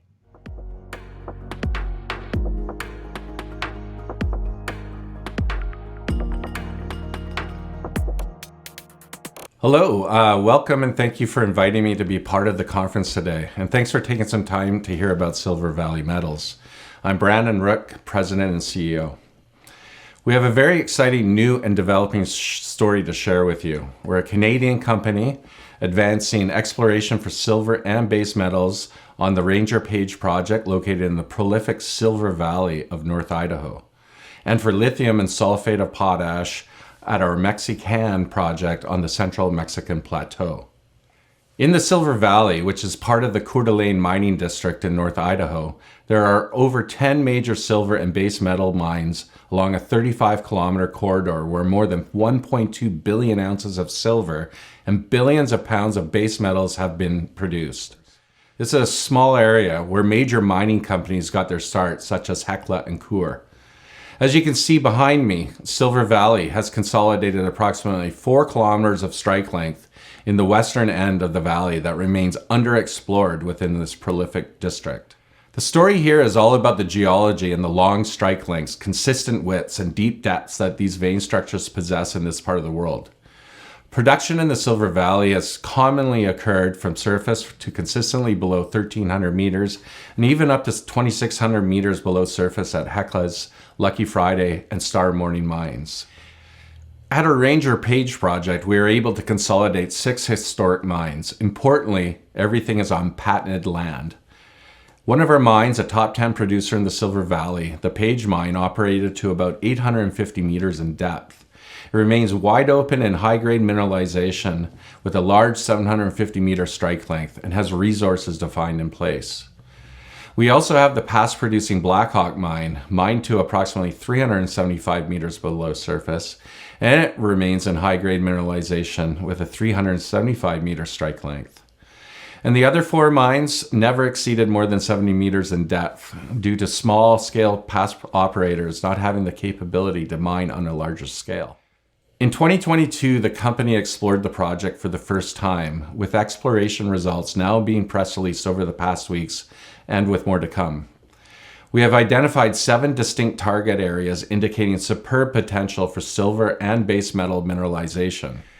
For example, please see behind me snippets of our exploration results videos that are posted in the media section of our website. Crown Point Mine and Target is a shallow, silver-rich historic mine, grading 600 grams per ton silver equivalent. We have identified a significant geophysics anomaly measuring 500 by 500 meters along a prominent fault structure along with silver and zinc in soils and a high-grade silver-rich vein exposed on surface. Another target is the Blackhawk mine located nearby to the Crown Point.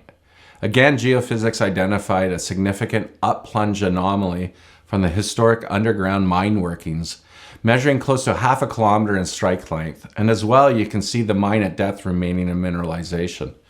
Excellent geochem results on surface as well. The spring target you can see here is an example of a brand new area we have identified that we are extremely excited about. We see strong geophysics anomalies extending more than 800 meters in length and almost 400 meters in depth. With a consistent geochem signature and hosted at the intersection of two major faults in the Silver Valley, this is the only place in the valley where these two faults meet. In Mexico, Silver Valley controls 100% of 3 deposits that contain significant amounts of both lithium and potassium. We have an NI 43101 inferred mineral resource of 243,000 tons of lithium carbonate equivalent and 12.3 million tons of sulfate of potash. Our Mexican project is one of only 2 lithium potassium NI 43101 deposits identified to date in Mexico. What is important is that the deposits are on surface and have only been tested to, on average, only 5 meters in depth. The salar basins haven't been determined yet, but we do know it is greater than 50 meters, so the upside to expand the resource in the future is considered substantial. There is also potential to drill test the basin for its brine potential, which could be a transformative program in the future for the company. In addition to the importance of lithium, the Mexican project contains to date more than 12 million tons of sulfate of potash. Mexico imports 100% of their potash as fertilizer for the agricultural industry, so this aspect of the project will be important for a domestic source. Lastly, Silver Valley has been focused on getting to a collaborative conclusion with the government of Mexico following last year's announcements regarding lithium.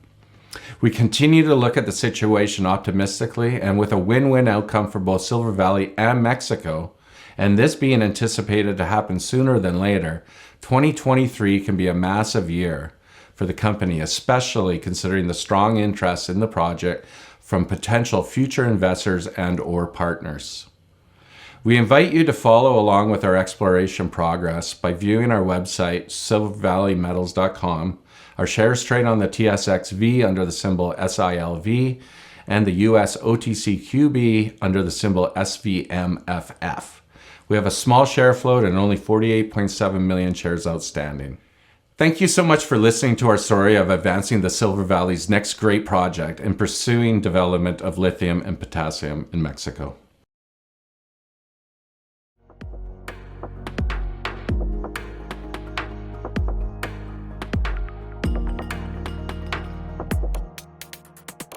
Good afternoon. My name is Ben Whiting. I'm the president and CEO of Orex Minerals, Inc. We're an exploration company with projects in Mexico and British Columbia, Canada. In Mexico, that's where the majority of our assets are. We have 2 joint ventures. They're in the heart of the Mexican silver trend. If you're looking for silver, Mexico is the place to be. It is the world's #1 silver producer. Within the silver belt of Mexico, called the silver trend as well, that particular trend has some of the world's greatest deposits, and it has 2 of the world's largest silver producers there. Fresnillo, the largest silver producer in the world, is our joint venture partner on the Coneto project. Meanwhile, the second largest silver producer is Pan American Silver Corporation, and Pan American is our joint venture partner on the Sandra project. Both of these are in the heart of the silver trend in the state of Durango, Mexico. Starting with Coneto, Coneto's first inferred mineral resource estimate came out recently, and it was a mixture of gold and silver. So by value, roughly half and half, depending on the ratios that you have for those 2.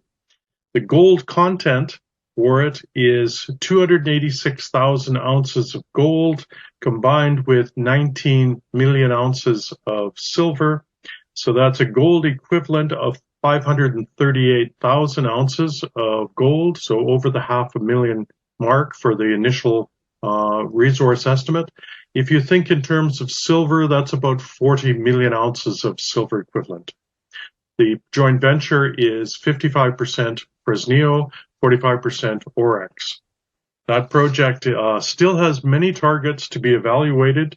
The targets that we have, there are about between 40 and 50 major structures in the Coneto camp. We have the majority of the camp with about 5,000 hectares of land on that project. And we've tested about 12 of the major structures. We've got enough drilling on 6 of them to put out this resource estimate. So you can see that there's still quite a bit of work to be done, but a very good, strong start on the project. A little further to the northwest is where you have the Sandra project, and Sandra, the joint venture with Pan American Silver, is a 60-40 joint venture, with Pan American holding the 60%, but Orex is the operator of that project.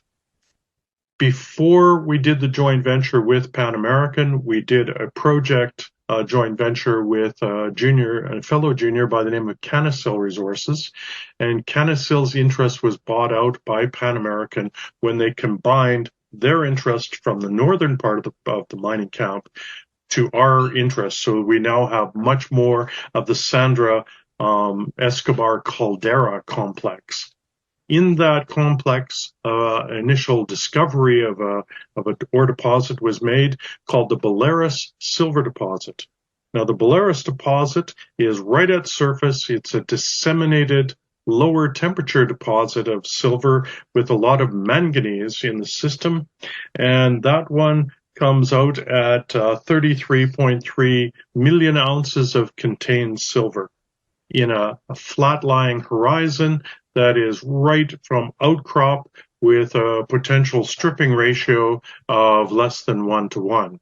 But that story is certainly not finished because there is mineralization elsewhere in the Caldera complex, and as you move towards the northwest, you're seeing a higher temperature style of mineralization, and that may be where the feeder zone system was. That Sandra project is located halfway between the mining camps of Tovar and Guanaceví. Guanaceví is the Endeavour Silver project. Endeavour Silver picked up one to the east of us, which is called La Piteria, and the Sandra project looks very similar in many aspects to the La Piteria mining camp. And so the areas of the Belarus deposit are similar to the Cordon, Colorado zone of the Piteria. So you can see this area certainly carries a lot of mineralization. Our group has certainly been known for making discoveries before. We have made, we're the same group that made the La Preciosa discovery in Durango State, and that discovery led our team to becoming the Explorers of the Year in 2008. We sold that for a hefty profit for the shareholders in 2013. So our geological team has experience and knowledge of the geology of this part of Mexico. We have an office in the city of Durango with the ability to work with local communities and to staff projects as we proceed to advance them and make them ready for the major mining companies. These are some forward-looking statements, and so I advise you to look at our website and be able to see in greater detail what it is we're trying to achieve. So our interest in the various projects, plus a smaller gold deposit in British Columbia, means that our resources as inferred resources, we have in total there are 76,108 silver equivalent ounces. Orex's share is 33.829 million ounces of silver equivalent. We also have some indicated resources. So we have a project that is 100% Orex, and it has 64,000 ounces of gold. It's a gold-dominated system called Jumping Josephine. That project will be evaluated and is open for potential joint venturing.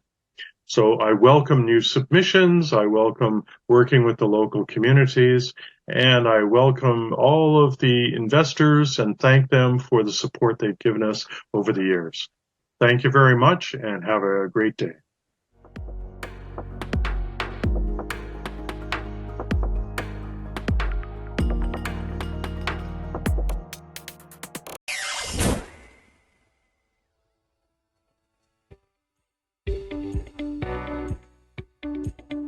It's very hard to walk on the project without finding gold. It's just there. These are just exceptionally high-grade deposits that could end up being multi-million ounces. I fully expect that this deposit will produce for at least a decade once we get going, and will be a significant moneymaker for the company. We have a real jewel of a mine here. It's dynamic, it's happening, it's just an amazing place to be. The Tubatu project is absolutely fascinating. First of all, it's in a unique location, of course, the Fiji Islands in the middle of the Pacific. It is part of the Circum-Pacific Belt, which hosts many of the world's largest gold and base metal deposits. It's what we call an alkaline gold system. It's basically a gold system that's driven by magmas that came up in the ground about 4.5 million years ago that were rich in alkaline metals. When people in our business hear about alkalines, they think about large, deep, and high grade. Much like real estate, not location, location, location, but grade, grade, grade. One of the main programs that we've undertaken at Tubatu is infill drill programs specifically designed to upgrade and expand the current resource. We've completed 8,000 meters of infill drilling on what we call Zone 2, which is the northwestern end of the deposit. Our intent is to take Tubatu to production by the end of 2023. I'm standing in front of the Tubatu exploration decline. This goes about 1 kilometer into the mine. It's really where we've done a lot of our exploration and discovery. Right now we have 2 rigs operating underground, and they're drilling, looking for the new zones, specifically the 500 zone, which is going to be a major part of our future production. If you look at our recent results, they're spectacular, but this is a really good one. 20.6 grams over 7.5 meters, including 89 grams over 1.5 meters. 227 grams over 1/3 of a meter. This one recently reported ranks right up there at the top of the world. 379.6 grams over 1.8 meters, which included 1,616 grams over 0.4 meters. That's a lot of gold. 2018, Lion One commissioned its own analytical lab, which is an enormous asset for us, of course, in exploration. Typically, you would have to wait 3 to 4 months for results to come back from a commercial lab. We typically wait from our own lab no more than 2 weeks. That's what distinguished us and moved us very quickly through the process. Such a glorious thing to pull a core, see wire gold in it, and have it assayed the next day. It's absolutely incredible. Lion One has made some really good decisions. By buying their own drill rigs, they keep the cost of drilling low. They keep the access to the rigs. They're not getting pulled off on other contracts. And they've bought their own lab. It's one of the best decisions I've ever seen in the mining industry.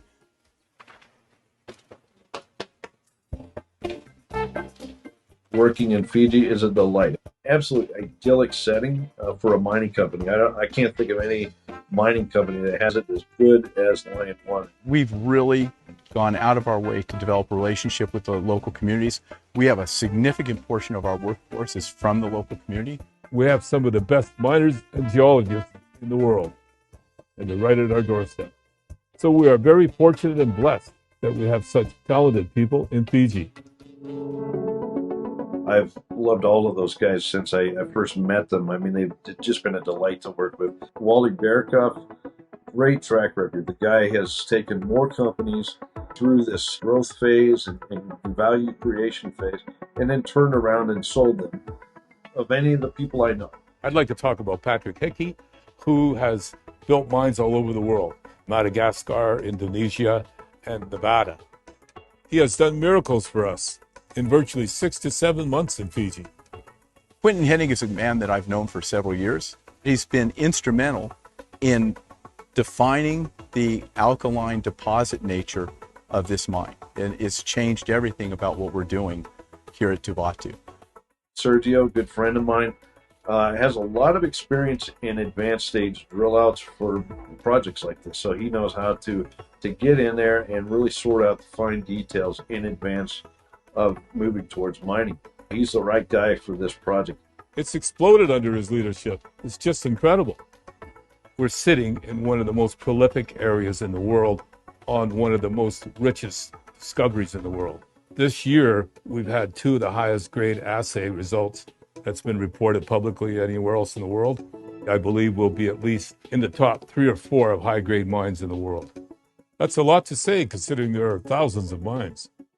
I wouldn't be surprised if at some point here as Line 1 expands the existing resource, demonstrates this thing could be a multi-million ounce system, that it's going to be highly desired by a major.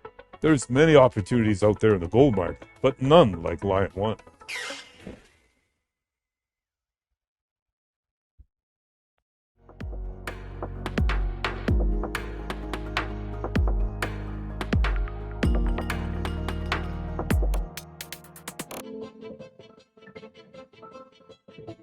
We had a ton of properties come across our desk and had lots of choice about which properties we wanted to put into Affinity.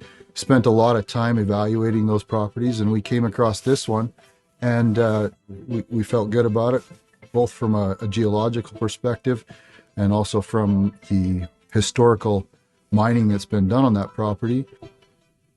Affinity Metals Regal project is host to several past producing mines.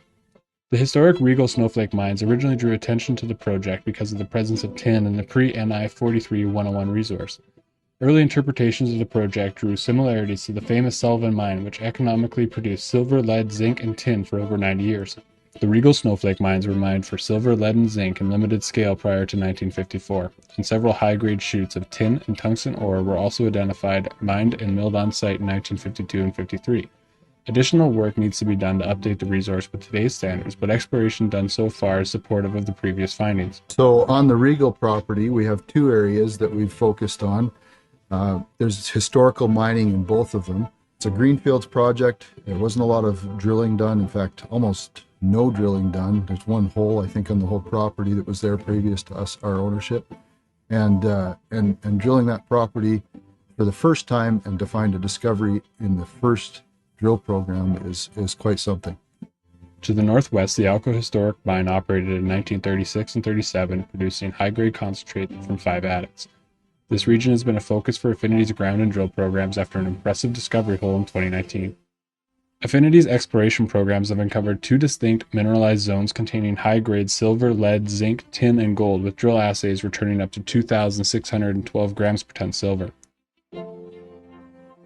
7 kilometers to the west, a new gold showing was discovered in the proximity of the 100-year-old Adair adit and on trend with Rockmaster's growing Revel Ridge deposit. These aren't small zones that we're working with. They're large zones that are regional in nature. You know, back in 2006, I think we started American Creek. And since that time, we've been through some ups and downs of the exploration and the gold market. That creates challenges and opportunities. And from those challenges and opportunities and the experience that brings, we put together Affinity. Affinity was born because of that experience. So finding good assets, good properties is key to having a good exploration company. I mean, ultimately, what we want to do is find a mine. The Regal project is part of a larger regional trend that extends from the past-producing Goldstream mine through Rockmaster's Revel Ridge deposit and cross-cuts the Alco and Regal historic regions. Rockmaster's deposit continues to impress as recent results have expanded mineralization to the northwest and southeast. This expansion is promising as the interpretation that mineralization is indeed regional is becoming more and more certain. The most recent resource update pegged the Revel Ridge deposit to contain 1.36 million ounces of gold equivalent in the measured and indicated category, and 1.22 million ounce gold equivalent in the inferred. Recent exploration in the Alco region has identified 2 mineralized zones. The Silverstoke discovery in 2019 was highlighted by 11.1 meters of 143.29 grams per ton silver, at 0.55 meter interval of 2,612 grams per ton silver, and was expanded in the 2020 program. Through only 788 meters of drilling, in 2020 Affinity intersected silver and gold-bearing base metal veining and a zinc-rich massive sulfide horizon in the discovery of the Silver Slam Zone. The intersections contain gold values up to 1.285 grams per ton gold and silver up to 1,468.11 grams per ton. The horizon is open in all directions, and drilling thus far indicates that it may widen to the northwest. These intersections show the potential for gold mineralization in the vicinity of the historic Alco workings, and the combination of sulfide mineralization and the structural and lithological settings show similarity to Rockmaster's Rebel Ridge project, 7 kilometers along strike to the northwest. In 2012, using the now Rebel Ridge deposit as a reference zone, an aerial Z-TEM survey identified 4 additional target zones across the Regal project. All of this culminates into a project that has massive polymetallic potential and warrants continued exploration. Led by CEO Rob Edwards, the project is in the hands of a seasoned management team with over 30 years of combined experience, and a mission to develop the project putting shareholder value at the forefront.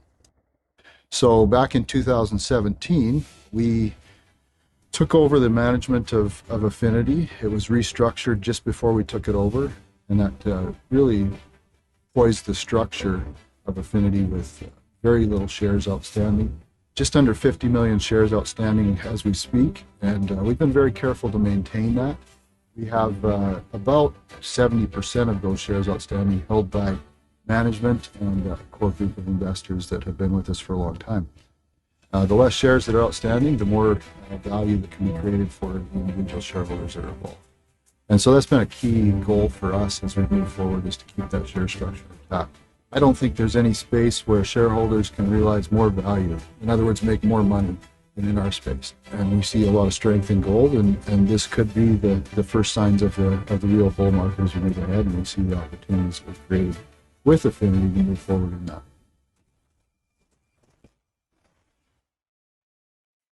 I'm Rob Edwards. I'm the CEO of Affinity Metals. Affinity Metals trades on the TSX Venture Exchange. Ticker symbol is AFF.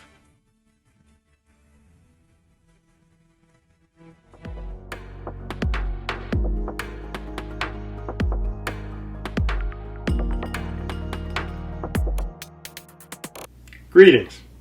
I am Mike Sieb, President of Getchell Gold Corp. This video presentation highlights the advanced exploration stage Fondaway Canyon Gold Project in Nevada and the significant opportunity that the project represents for the company as well as our shareholders. There is quite an array of factors that combine to form one compelling story. I have distilled these factors into a top 10 list of reasons why you should consider Getchell Gold Corp for inclusion in your investment portfolio. The Fondaway Canyon Gold Project is located in Nevada, a jurisdiction consistently recognized as one of the top mining jurisdictions in the world, boasting a high concentration of gold mines that produce 4.5 million ounces or $9 billion of gold annually. Nevada is an excellent jurisdiction, providing a comforting level of confidence to invest in and develop your operation. The gold price has seen a recent dramatic increase and is trading at session highs. This is a direct reflection of strong market fundamentals that is projected to support further price increases. In conjunction, the gold space is heating up. Gold producers are cashed up, are reporting their lowest debt levels in years, and have depleting reserves from years of underinvestment that need to be replaced. Altogether, this leads into a major and protracted gold acquisition cycle that will reward gold companies controlling leading assets, of which Getchell Gold Corp is one such company, and the Fondaway Canyon Gold Project is one such asset. Over the last 3 years of drilling, the central area has returned a remarkable streak of successive gold hits, all substantive and additive to the volume of mineralization. Accentuating this remarkable feat is the near-surface discovery of an exceptional high-grade gold zone that far exceeds any previously defined zones and significantly contributes to the future potential of the operation. Partway through the 2022 drill program, an open-pit model mineral resource estimate was commissioned and just recently published. 18 Getchell drill holes contributed to a sizable increase, with 550,000 ounces of gold in the indicated category and an additional 1.5 million ounces as inferred, all at comparatively excellent gold grades for active Nevada operations. The gold mineralization has been traced for a half a kilometer on surface and half a kilometer down dip. The mineralization remains fully open as the drilling has yet to encounter any limits, with the potential size and ultimate scale of the mineralization not known. A further boost to the future potential scale of an operation of Fondaway Canyon was accomplished by a stroke of the pen by President Biden on December 23, 2022, who ratified a fortuitous and abrupt end to a 45-year moratorium on public lands neighboring our claim group and opening them for exploration and mining. Building on a successful 3 years of drilling, the plan is to ramp up the rate of advancement of the Fondaway Canyon Gold Project with the most aggressive year yet. 2023 will witness the continued drill expansion of the gold mineralization and generate a healthy stream of results through the year and into the next. This is part of the overall plan to produce a preliminary economic assessment, our next major milestone in the first half of next year.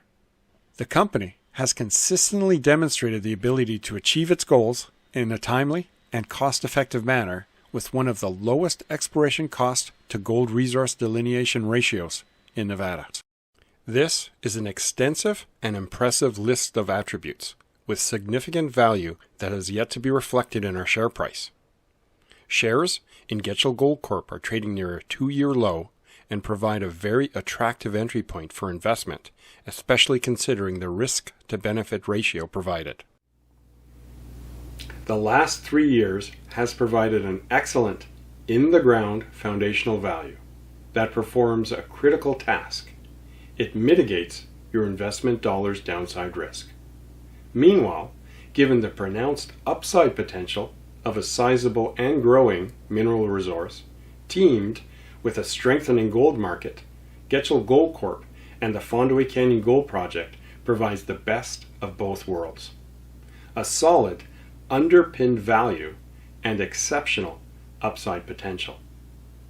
Getchell Gold Corp is truly a company worthy of consideration for your investment portfolio. Thanks for your time, and as always, we are the one to watch.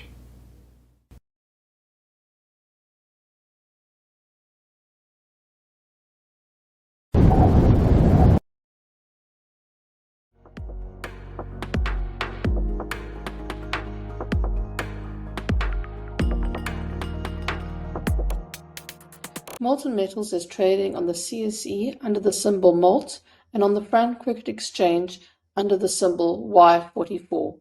The company is the only listed entity focused entirely on the development of antimony projects and moving them towards production. But why are we excited about antimony? Well, for starters, antimony is one of only a handful of critical metals to be listed on the critical metal list of every major economy. The market is niche and in deficit from current applications with limited substitutability. In 2019, the price of antimony responded to this antimony deficit by doubling literally overnight to $11,000 per ton, and today the metal is priced at $13,000 per ton. Now the antimony molten salt battery, which is already in commercial production, could send this market into overdrive. The antimony market is dominated by China, followed by Russia. The West has limited industrialized antimony mines. Molten Metals has the unique opportunity to develop Canada's foremost historic antimony mine, West Gore, and past-producing antimony mines in Europe.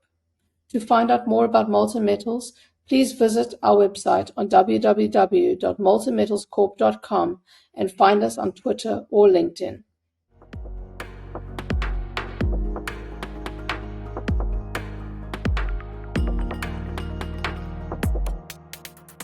Hello, I'm Craig Shesky, CFO of The Metals Company. The Metals Company is a developer of the world's largest estimated undeveloped source of battery metals and the world's #1 and #2 largest nickel projects.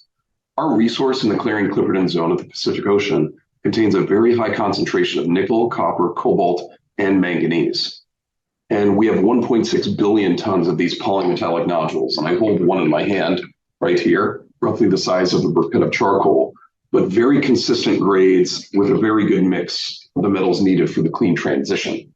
Nodule collection in the Clarion-Clipperton Zone was actually done on a pilot basis in the 1970s by BP, Shell, Rio Tinto, Lockheed, but there was no regulatory framework in place. Now at TMC, we recently concluded our own pilot collection trial, and we lifted 3,000 tons of these nodules to the surface in the Hidden Gem vessel in the fourth quarter of 2022.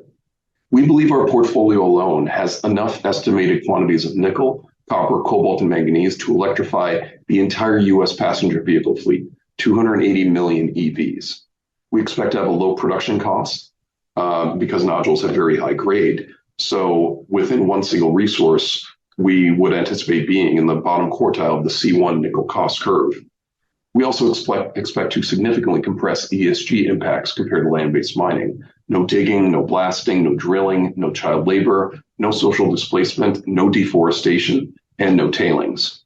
And there's also a lot of value in this asset. In fact, initial assessment was done by AMC in early 2021, and they valued our first block, just 22% of our resource, at $7 billion. If you ran the same math today, updated for current metal prices, it would be approximately 13 billion of NPV. So if you were scanning the press on the topic of deep sea nodules, you probably noticed a large pickup in coverage, Bloomberg, New York Times, Reuters. It's hard sometimes to cut through the noise, but it's pretty interesting to see where other people in other countries have been investing. There was a Belgian contractor, GSR, that announced an investment from Transocean, and actually Transocean devoted a drill ship to nodule collection. There have also been positive deep sea mining and exploration headlines out of Norway, Japan, France, and China. In fact, China, they had their Comra entity sign an extension of their Clarion-Clipperton Zone nodule contract in February. And just this month, their state-owned newspaper recognized TMC's leadership position in this industry and used that as a reason to continue investing in this space. But while Chinese and Russian-funded production dominates the nickel picture on land, that's not yet the case for nodules. Collectively, Nori and Tamil projects rival today's largest producers, both in Russia and Indonesia.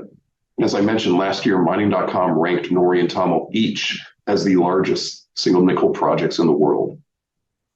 Now, these are very high-grade resources, and this chart actually plots the nickel equivalent grade on the y-axis and the nickel equivalent resource size on the x-axis, comparing some of the more prevalent nickel projects for which data is available. If you focus on the bubbles in gray, obviously some nickel projects have high grade, some have a large resource, but very few have both. And TMC is an absolute outlier among peers with the largest nickel equivalent grade and the largest nickel equivalent resource. It's a complete outlier among nickel projects. And the scale is something that really needs to be appreciated. So each little car on this chart represents 1 million EVs worth of metal. And as you can see here, TMC has sufficient amount of metal to electrify 280 million EVs. And this is just an order of magnitude larger than the current nickel and cobalt project in the US, Eagle Mine, or some of the other yet to be developed projects such as Talon. So we also are the only contractor within the Clarion-Clipperton Zone for nodule collection that has both Canadian and SEC compliant resource statements.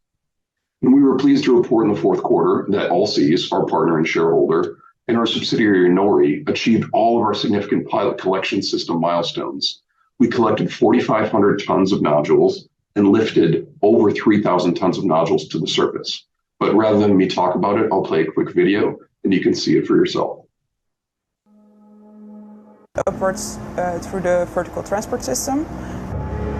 Collector serving. The collector has been doing really good. Collecting the nodules, driving over the seabed. We did all kinds of different tests with different speeds, curves, you name it. We learned to design a larger collector for Project Zero. For me personally, it was really nice to work on this project. I've learned a lot and I will be designing a new collector for Project Zero as well. The performance of the system is far exceeded expectations. Everybody had worked so hard, and this was the end product, to see the nodules on board at last. To do this through a vertical transport system up a riser is a great achievement for Allseas and TMC.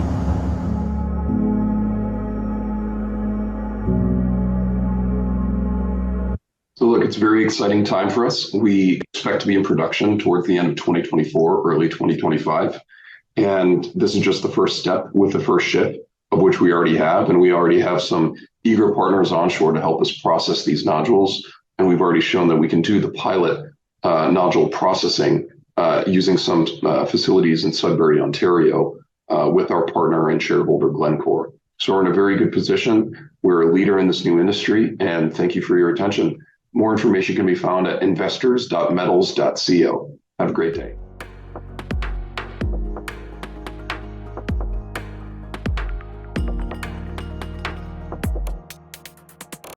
Hello, and thank you for your interest in Pan Global Resources. I'm Jason Mercier, the Vice President of Investor Relations for the company. Pan Global is exploring for copper in the south of Spain. The Escacina project, which is located approximately 40 kilometers northwest of Seville, Spain, has a number of targets that we've delineated. In late 2019, the La Romana deposit was discovered on the second hole. We've since done 140 holes on that target, with 98% hitting mineralization. The target, La Romana, now remains open to the west, to the east, and down dip to the north. At this point in time, we're looking to get access to the west and to the east to continue our drill program. We have 3 drills operating today up in the north at the Zarcita target, which is a 20-hole program. We're also doing a small program in Romana Deep, which is to the north of the main La Romana deposit. And we've done some infilling and step-out holes of the main deposit. All of these assay results are expected in the coming months. The Escacina project is of interest for a number of reasons. First, jurisdiction. Spain and the south of Spain has a history of mining that goes back more than 2,000 years. The Iberian Pyrite Belt holds some of the largest VMS deposits in the world.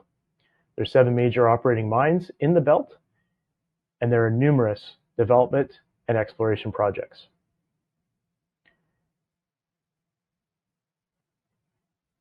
With more than a dozen other targets beyond La Romana, the Escacina project is highly prospective. The company is led by an experienced management team and board,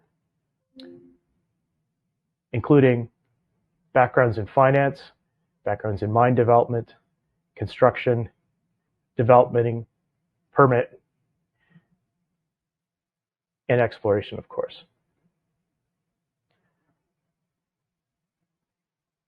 Our CEO, Tim Moody, was a former VP of exploration for Rio Tinto for Portugal and Spain.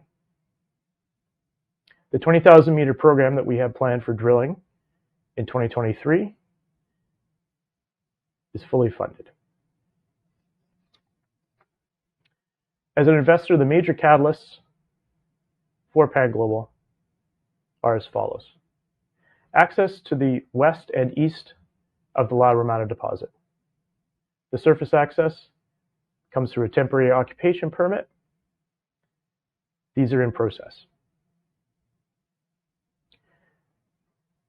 Once we have access and we've drilled these areas, another catalyst, of course, would be the drill results from the west and the east of La Romana. We are also doing ongoing testing and metallurgical work. The metallurgical studies and the results of those will also be another catalyst for the company. The potential for a new discovery at one of the other dozen targets on the project is also a potential catalyst. And then finally, the generation of new targets and then drilling of these new targets is a 5th catalyst for the company this year. Thank you for your interest in Pan Global Resources. If you're looking for more information on the company, please visit panglobalresources.com. Thank you.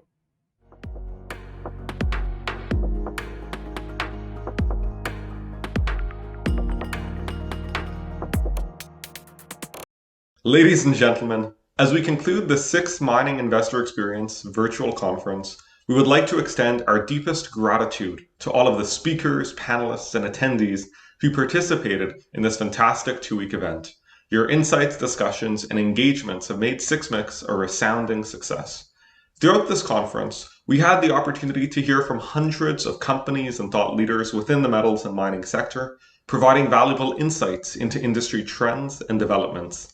We've engaged in captivating panel discussions and educational lectures, which have undoubtedly contributed to making us all better informed.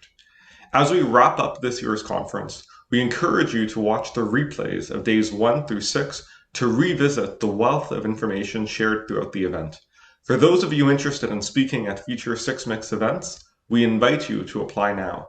Thank you again for joining us in making this quarter's SixMix event an unforgettable experience. We hope that you will continue to engage with the Six community and stay informed about upcoming events and opportunities here on Six.com. Remember, if you have any questions or require any assistance, please don't hesitate to reach out to us at friends@six.com or by using the live chat function on our website. We look forward to welcoming you to future events, and we wish you all continued success in your investment journey.